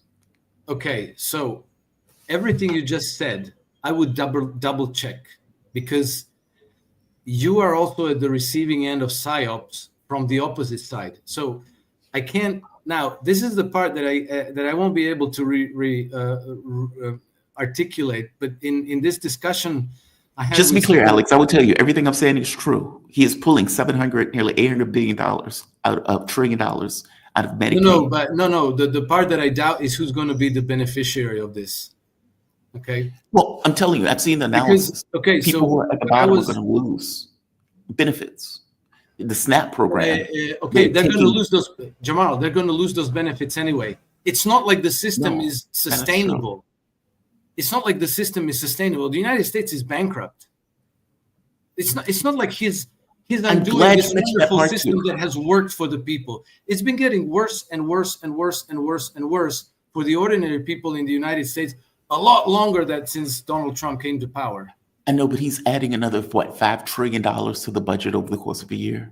And that number is going to be, some estimates, $20 trillion. So we're already at $36 trillion. Yeah, but the system is unsustainable. What that word means is that it cannot go on. It will collapse. I get that. I get that. What I'm asking, though, is defending this system is going to achieve anything at all. You have to collapse it. You have to. Oh, so you're saying that Trump is intentionally trying to collapse the American system? Sorry? You're saying Trump is intentionally trying to collapse the American system? Trump is taking advantage of the dying agony of the dying system in order to gain power and maneuvering space for his government to do whatever the hell they want to do. Now, there's going to be a lot of disagreement in trying to guess what it is that they want to do, because if you take them at face value, you're going to say, Alex is right. If you say, no, these are freaking oligarchs, they're thieves, they're just going to turn the whole thing to their own personal advantage and to the advantage of their businesses and their legacy and whatever. And fair enough, that's possible. I could be wrong, and this other interpretation could be right. But the system as it is unsustainable. And now I'll read to you a conversation that took place between Henry Kissinger and Paul Volcker. But real quick, So this is not conceptual, though. This is a bill. This is written in the law. So it's not really what I I think. understand that, but Jamal, you have two choices in this thing. Either you continue with deficit spending and you get inflation, Right. or you impose austerity to preserve the system and you get a depression. But Trump is also doing deficit spending. Trump is spending trillions. Okay, I'm just pointing out that he's doing deficit spending. That's exactly what he's doing. Yeah, but He is trillions of dollars. Very unfortunately, I can't articulate what some of the things that this lady Susan Kokinda said, but there are provisions in the big beautiful bill that are very, very stimulating for small and medium-sized entrepreneurship. For example, one thing that I do remember is she said that if you start a business, I forgot exactly the condition, but they're like ordinary things, that you will be able to write off the whole entire investment in a year, which means not writing it off, not amortizing the investment over 30 years. You write the whole thing off in the first year. Okay, which means like tax-free.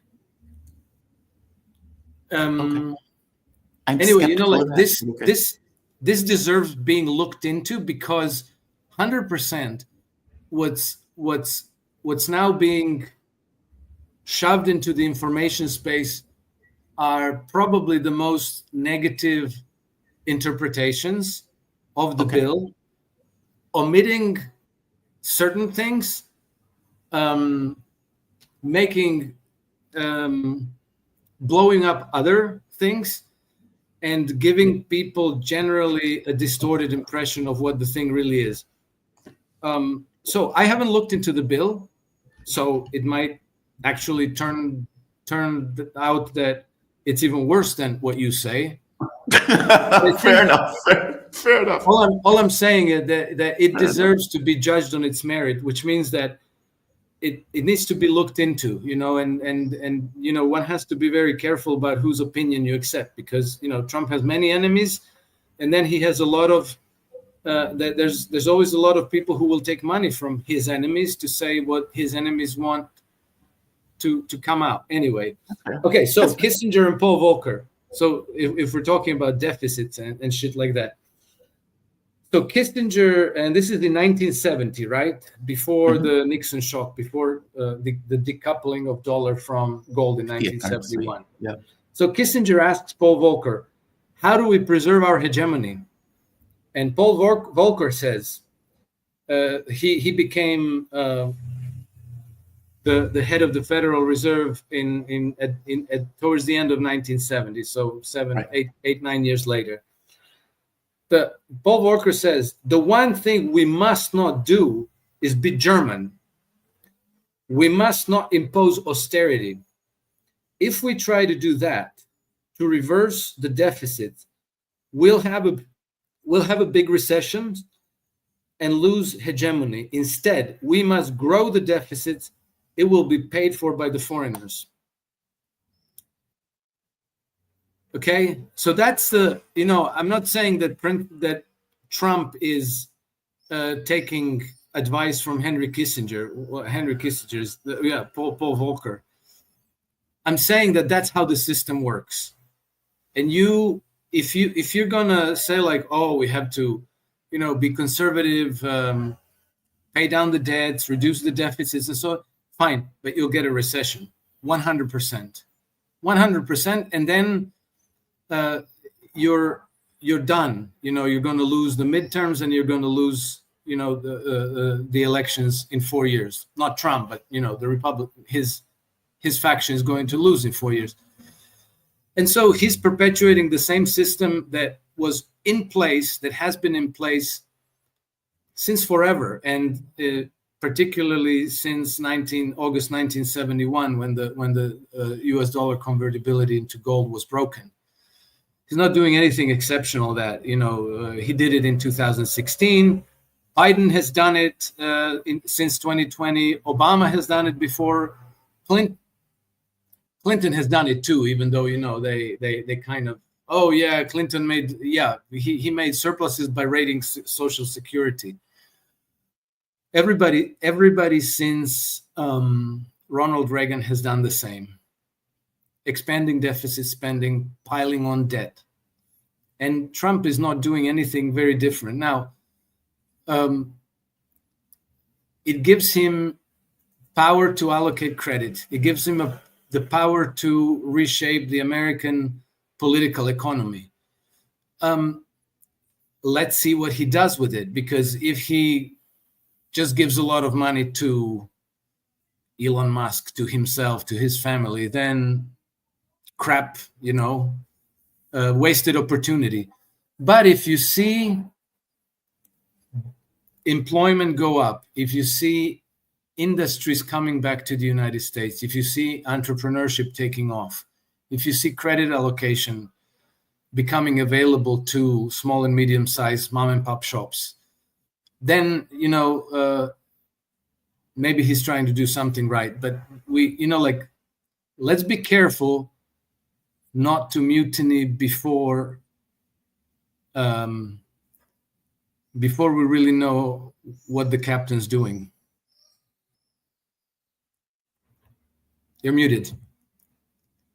To be fair, I was already a mutineer. I was never on bandwagon Trump, but I was open to him. No, fair enough. Look, it's very difficult. It's difficult to be on the bandwagon with Trump, because we really are in the storm, which means that the circumstances are very disorienting, And Trump himself is not the most eloquent person in the world. It's extremely hard to read him.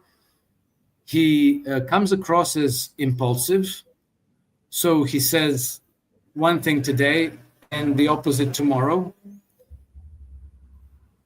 But I am not convinced that all is lost. And I'm not convinced that things he stated as his mission in his serious moments, I actually believe that he was sincere. Okay. Making the United States a manufacturing superpower, defeating the financier class. Financier class. Fair enough. Rejecting the post-World War II global order and embracing multipolar integrations. I appreciate that. You'll notice the Russians and the Chinese are giving him the benefit of the doubt. I think the Russians were giving him the benefit of the doubt. No, they still are. Well, the Russians. The Russians is a big, broad concept. I would say Vladimir Putin. Okay, fair enough. Last thing before I let you go, and I appreciate that point of view, by the way. I do appreciate it. I disagree with it, but I appreciate it. And I understand. That's okay, Jamal. I understand where you're coming from. A lot of people disagree, and I don't expect everybody to disagree. But your perspective is fair. Yeah. My perspective is also fair, but we're both guessing.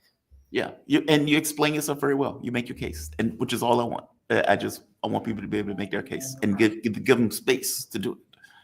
It's not like a TV thing where you get 5 minutes. You have to, thing. Yeah. Last thing, Epstein. You have a very interesting take on Epstein. I knew you were going to ask me about Epstein. Yes. Okay, in fact, that was the entire reason I brought you on. We got into the completely different story, but that's okay. So it's a really interesting on the subject of Epstein, I have to say, for the record, I never expected that the Epstein files would ever become public. Really? Yes. Although I have to say, I did expect that they would let a number of token heads roll just to, to give some red meat to the public. To say look at these monsters. We're gonna prosecute them and so forth. Why? So Epstein, Ghislaine Maxwell, her father, like this was an operation that goes way back. Again, it's Mossad and MI6. Again, it's London. Ghislaine Maxwell, she comes from London, from that establishment. She was close to the royal family. And then, she meets Jeffrey Epstein, and then the operation develops and grows in the United States. They went through a lot of trouble to develop a very wide network of contacts with very, very powerful people in the United States, and to draw them into all kinds of compromising situations, and to build up all these compromat files,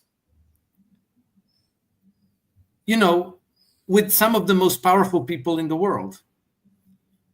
And this is a very, very powerful weapon, which, if you give it out into the public, you deprive yourself of that weapon. So, if you are Trump, if you are head of the CIA, if you are head of the Justice Department of the FBI and so on, you might like to have all those control files of all these people, because then you can control them instead of the previous. So, you now own the magnum opus of Jeffrey Epstein and everybody else who was behind this. It wasn't just him. Right. And so now you have power over some of the most powerful people in the world. And you notice, at this point, you would expect to hear Hillary Clinton, Bill Clinton, Barack Obama, Michelle Obama, the Podestas, Robert De Niro, Tom Hanks, screaming at the top of their lungs. But they're very quiet, aren't they? They're not, yeah. Where are they? They're nowhere. Nothing. Crickets. So I suspect that the decision was made, this is too valuable, this is too powerful, we're just going to keep it. It's the ring of power. It's mine, my precious. So they decided to keep it. And then I have to say something on the subject of justice, because the idea that this comes into the public, and then the victims of the Maxwells and Jeffrey Epstein's obtain justice is a delusion, because the system is completely broken and rotten. We all have, not just the United States, pretty much the collective West has a broken two-tier justice system, where if you're part of the oligarchy or their servant, then you can expect to walk scot-free, even if you got photographed eating babies alive. Yeah. Whereas if you're an ordinary person, you can end up years in prison for shoplifting or for standing on the street and praying silently in your head. That's how the system works. So Epstein, Maxwell, all of their clients, they are the insiders. They are the oligarchy. So, this could go into long, drawn-out legal battles, appeals, more appeals, stretch for years. You know what they do. You know what they do to the plaintiffs in these court cases. They make their life hell. They make them relive everything, and they try to character assassinate them. They try to imply that they're inventing this, that they're doing all this for money. They find all the dirt in their life and bring it into the public domain. And in the end, nothing happens. So we don't even have to imagine this. This happened.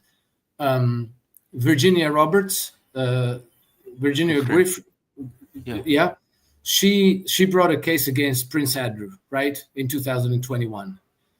After 2 years, they settled out of court. No guilt for Prince Andrew, so no prejudice against him. Today, he's a free man, and she's dead. So, this is a terrible thing I'm going to say, but if the justice system is broken, then there's only one way for people to get justice. And so I'm not suggesting of finding these people and killing them. That's not what I'm suggesting. What I'm suggesting is that I think it is possible to bring this list out all the same, even if the government doesn't. And there's this young man named Ryan Dawson who has done a lot of work with this, and he has already underscored a large number of names that are on that list. And so, if he was able to do it, we can all do it. Well, I can't. I'm kind of busy. I know what you mean. I know what you mean. There's only so many battles you can fight. Yeah.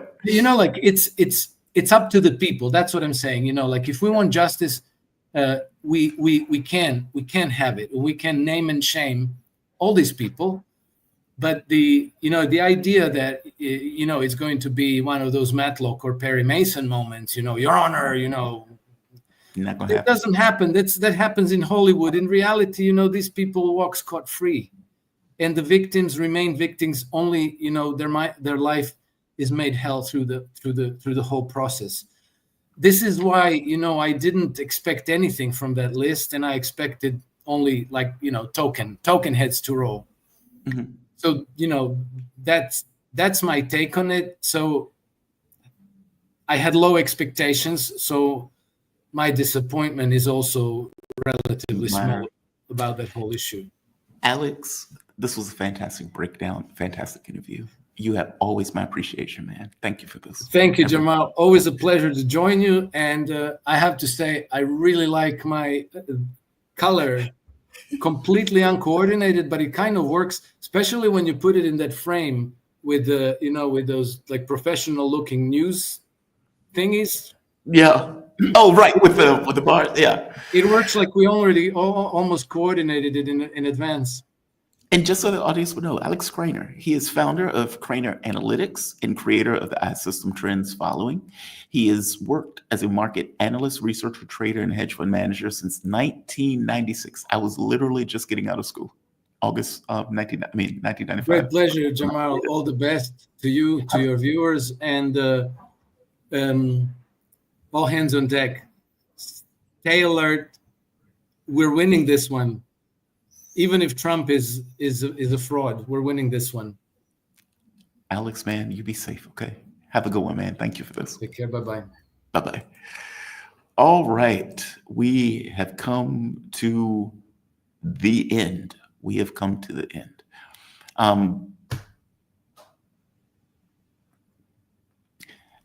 I disagree with Alex, but I appreciate him for saying it. My disagreement's known. He has a way of looking at this stuff. But I appreciate his take. Who knows? In 20 years, it's like Trump was fighting the deep state behind the scenes.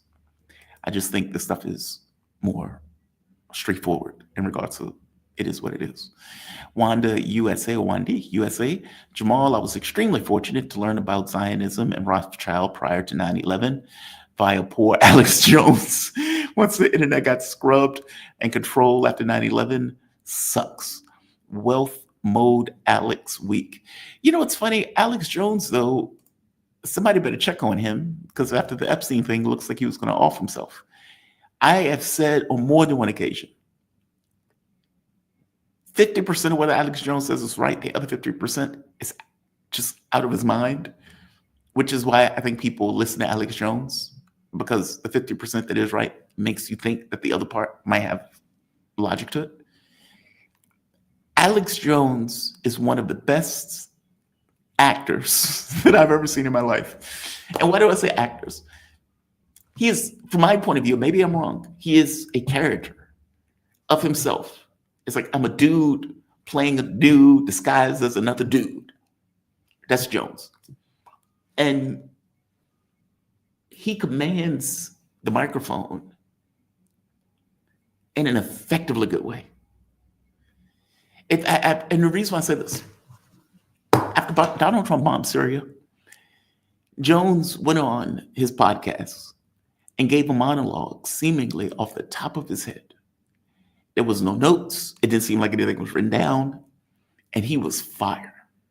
And I'm sitting there like, whoa, this is a good monologue. I do monologues, right? So when I'm looking at somebody doing, yes, I'm grading them on some level beyond whatever the hell they're saying.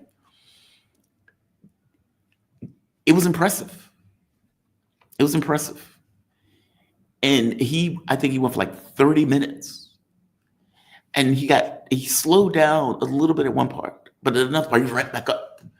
And he gets animated, like he is losing his shit big time when he does some of these monologues. And he has no issue ramping up. He has no issue screaming. He has no issue doing any of that stuff. And as you're watching, you're like, wow, that is super entertaining. Super entertaining. When he's talking about gay frogs, it's like, okay, what the hell is he doing right now? So he is 25, 30% yay, 70% nay. Just kind of, you got to spot check him.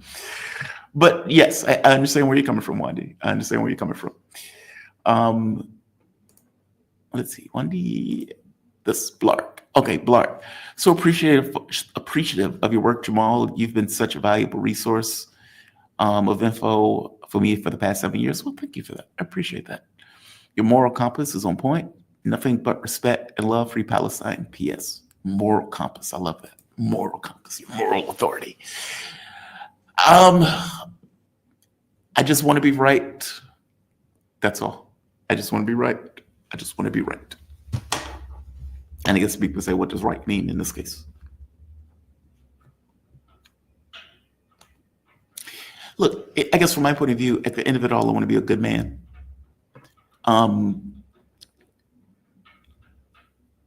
I may say some dark stuff, fair enough. I may mean that dark stuff, fair enough. I may be brutal in my take at times. You know, me sipping coffee at a woman who's, person died. That is probably cutthroat, fair enough. But I never killed a man that didn't deserve it. And when I'm looking at stuff like that, we're looking at people who are murderers, killers, sociopaths, psychopaths. And I'm not going to spare one tear for a psychopath or sociopath when they are going out and celebrating the death and murder of a large number of innocent people, most of which being women and children. So yes, I would take a dark position on that, because a dark position needs to be taken. Those people need to be destroyed. And I'm saying destroyed in the context of a political system that allows that particular thought, that allows that to take place in regards to real life, real world, physical matter, reality. I don't bet an eye on that. So fair enough. But all things being equal, darkness aside for the moment, yeah, I want to be on the right side of history. I want to be on the right side of history. Wandy, I'm MAGA and pissed with Trump for many reasons. Number one reason, Donald Trump is MAGA, MTGA, make Israel Trump great again, not America. My daughter had used me to raise her children. Now she wants me out. What? My daughter has used me to raise her children. Now she wants me out. Wandy, I am deeply sorry to hear that. I am deeply sorry to hear that. And I really hope it has nothing to do with your position on Trump. And look, I am sympathetic to MAGA in the honest sense of the word of make America great again. Deeply sympathetic to that, because I agree with the premise. But, all premises boil down to what does it mean in real world, physical matter, reality? When RFK Jr. says, I want to take some of these chemicals out of food, I applaud it. Good job. As we're talking to Alex, the stuff that they allow in Europe versus the stuff they allow in the United States, they allow poison in foods in the US purely for the sake of profit. The stuff they inject chickens with in order to keep them up so they can eat longer, and then give them Benadryl so they would chill out so they won't peck the other chicken to death. This stuff is outrageous. It's outrageous. They're doing it purely to maximize profit. The stuff they inject our cows with, the way they treat animals. This stuff is outrageous. But again, they do it purely for the sake of increasing and maximizing their profit. And when you go to Europe and Donald Trump's like, oh, our big, beautiful cows, our big, beautiful chickens, they're not allowing them into Europe. No, as they should. They should. High fructose corn syrup, that shit is poisonous. They don't allow that in Europe. Again, they allow it in the US. If you are RFK and you say, we're coming in, we're going to make America food better, you have my applause. But is that what they do? Is that what they do? And are they doing more things beyond that will say, yay, no? It's that part. It's not what you tell me, it's what you do with it. Your slogan is on point. It's nice. But if your slogan is used purely for propagandistic purposes, then we have a problem. And unfortunately, I think a lot of MAGA got sucked into, hey, let's make America great again, not realizing what he meant when he was saying it. Wandy, I wish it was MAGA in the fullest sense of the word, as opposed to what it became. If you listen to Trump, Trump has said, and very clearly, MAGA is whatever I make it is. And every person who was associated with MAGA should have screamed, bullshit. Bullshit. Let's keep going. Chili pepper. I like how you think Russia has such influence over Iran to hell to tell them what to do. Most Iranians do not even like Russians. They're old enemies. Okay, I have no idea what you're talking about on this one. Zero idea what you're referring to. I never said that Russia has influence over Iran to tell it what to do. Oh, you mean the title. There's a question mark in that. And as I had the conversation with Mark, we were very clear in the conversation that title is bullshit. The whole point of me putting a question mark behind it is to point it with a question. It's nonsense. We don't believe the headline. The title is BS. Axios didn't even have sources for that. That is chum that they were throwing into the water in order to create divisions between Russia and Iran. So, Chill Pepper, I have no idea what you're referring to. Zero idea what you are referring to. Wandy, 100% facts. Jamal, I'm still a MAGA boomer despite Trump's deceit. We are America first, never Trump. Thank you. I appreciate that. Faux mint dissident. Which Star Trek doctor do you find the most important for, or I think that's supposed to be unpractical? Well, obviously, the doctor was the most important. He was most important. Voyager was stranded. They had no other doctor. Their only doctor that they had died. And so the doctor became the most important. Look, man, there are elements of Voyager that are fascinating when you think about it. They let the doctor as a computer program grow as a character. Okay. Will we do that today? Fuck no. Fuck no. Fuck no. There is nobody who's watching Voyager. Is it raining? Yeah, we're about to have a storm.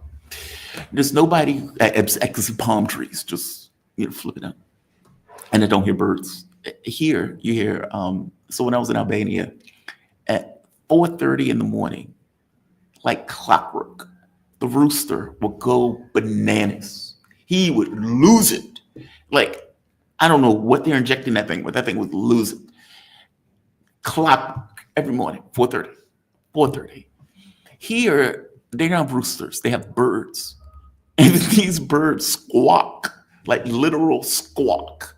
And they do so all day, all night.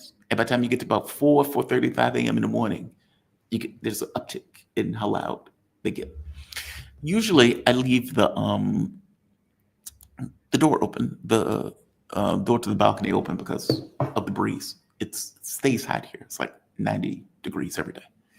And I think it's going to be that way even through, by the time you get to the winter months, it's going to be still in the 80s or whatever. But then you have to deal with flying bugs, which I have like 2 in this room. I'm sorry, that's a deviation. I could just hear a huge amount coming from the side.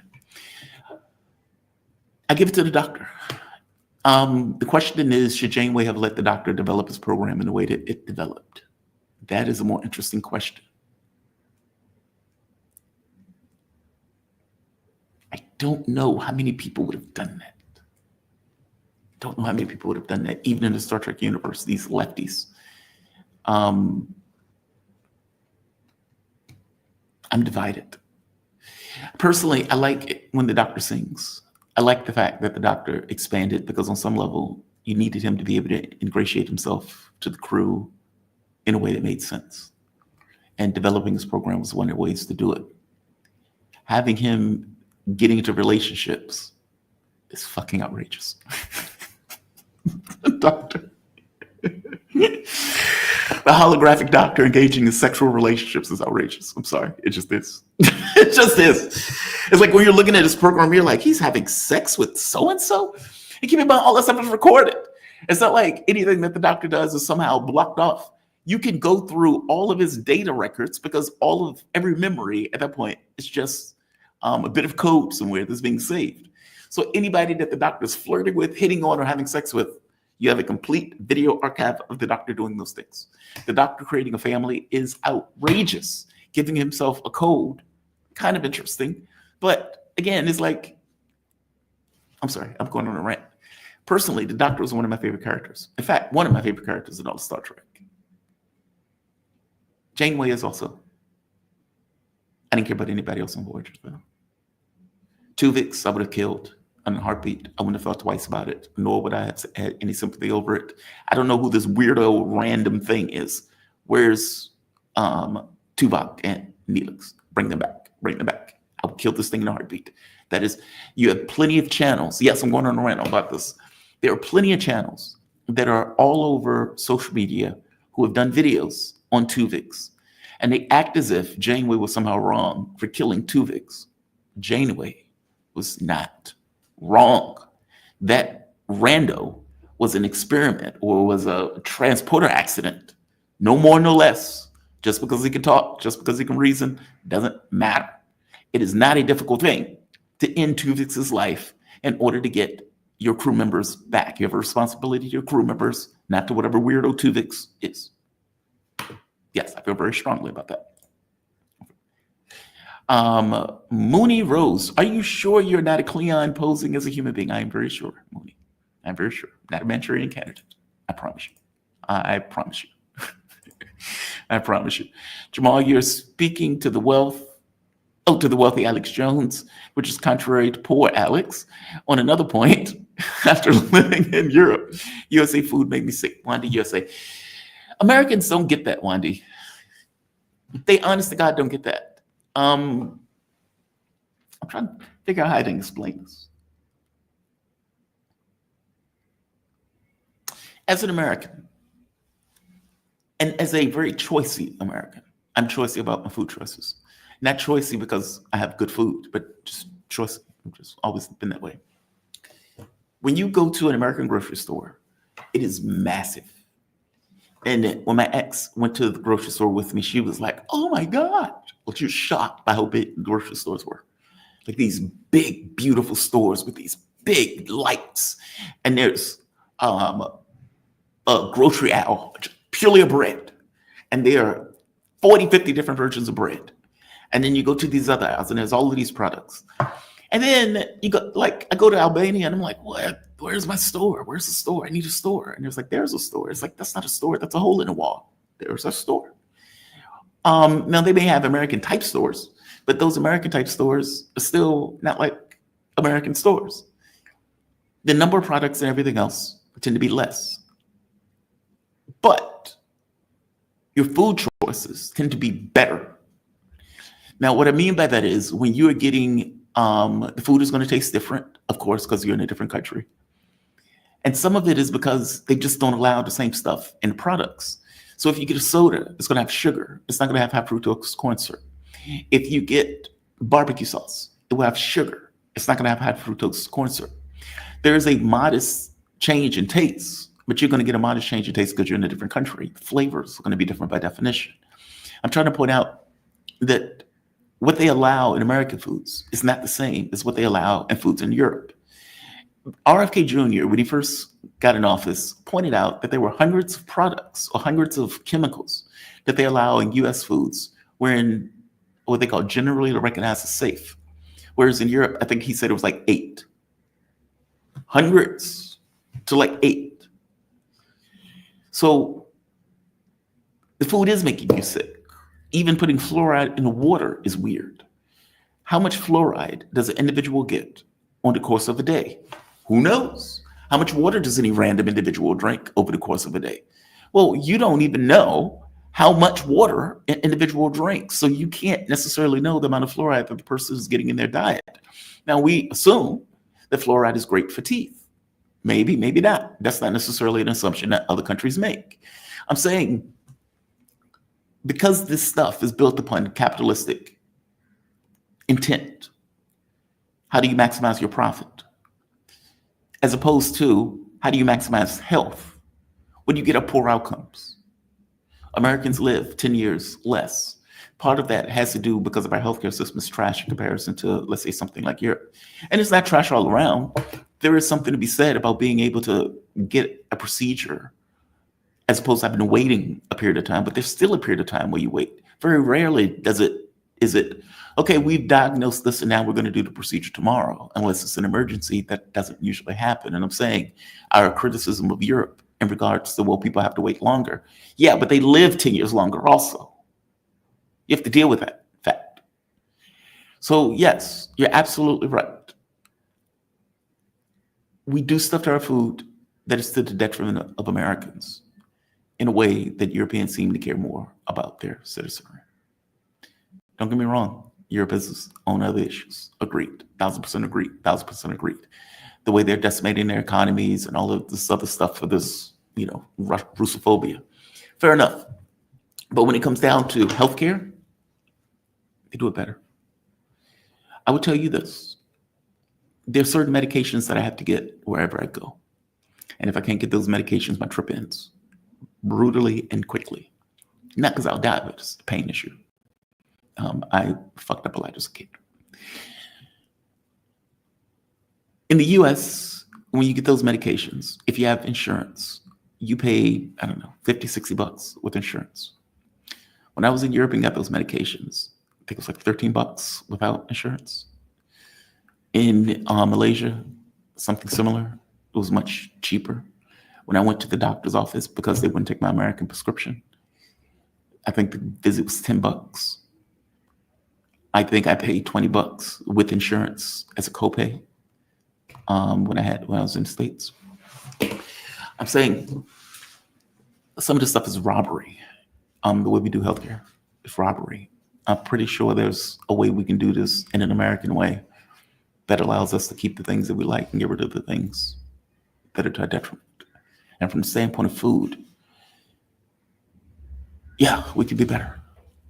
That's not an industry thing. That's a government thing, making rules about what you allow and what you disallow. You make rules about what they allowed and what they disallowed. It wasn't about, hey, person who's doing this, what would you like?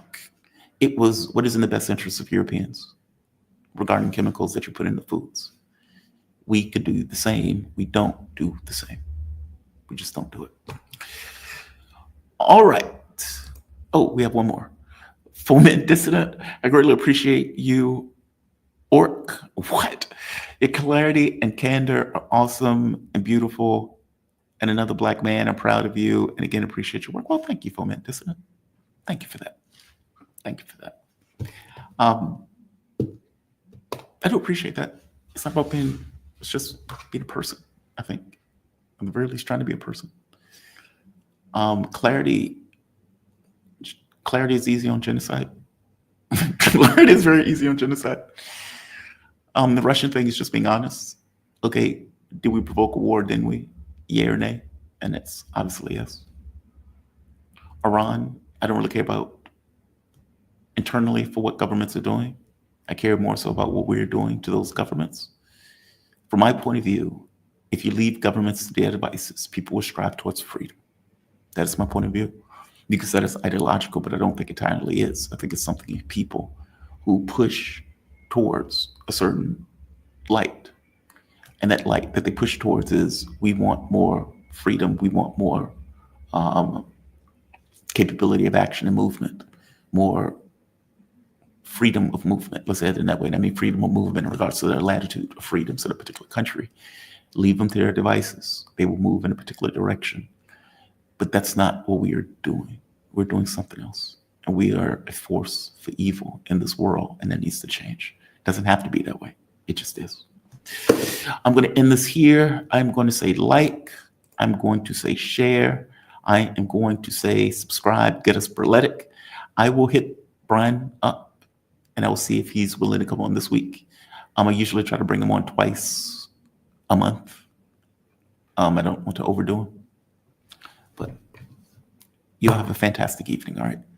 I'll see you bright and early tomorrow morning. Sleep tight. Be kind to the degree you can be kind. Have a safe one all.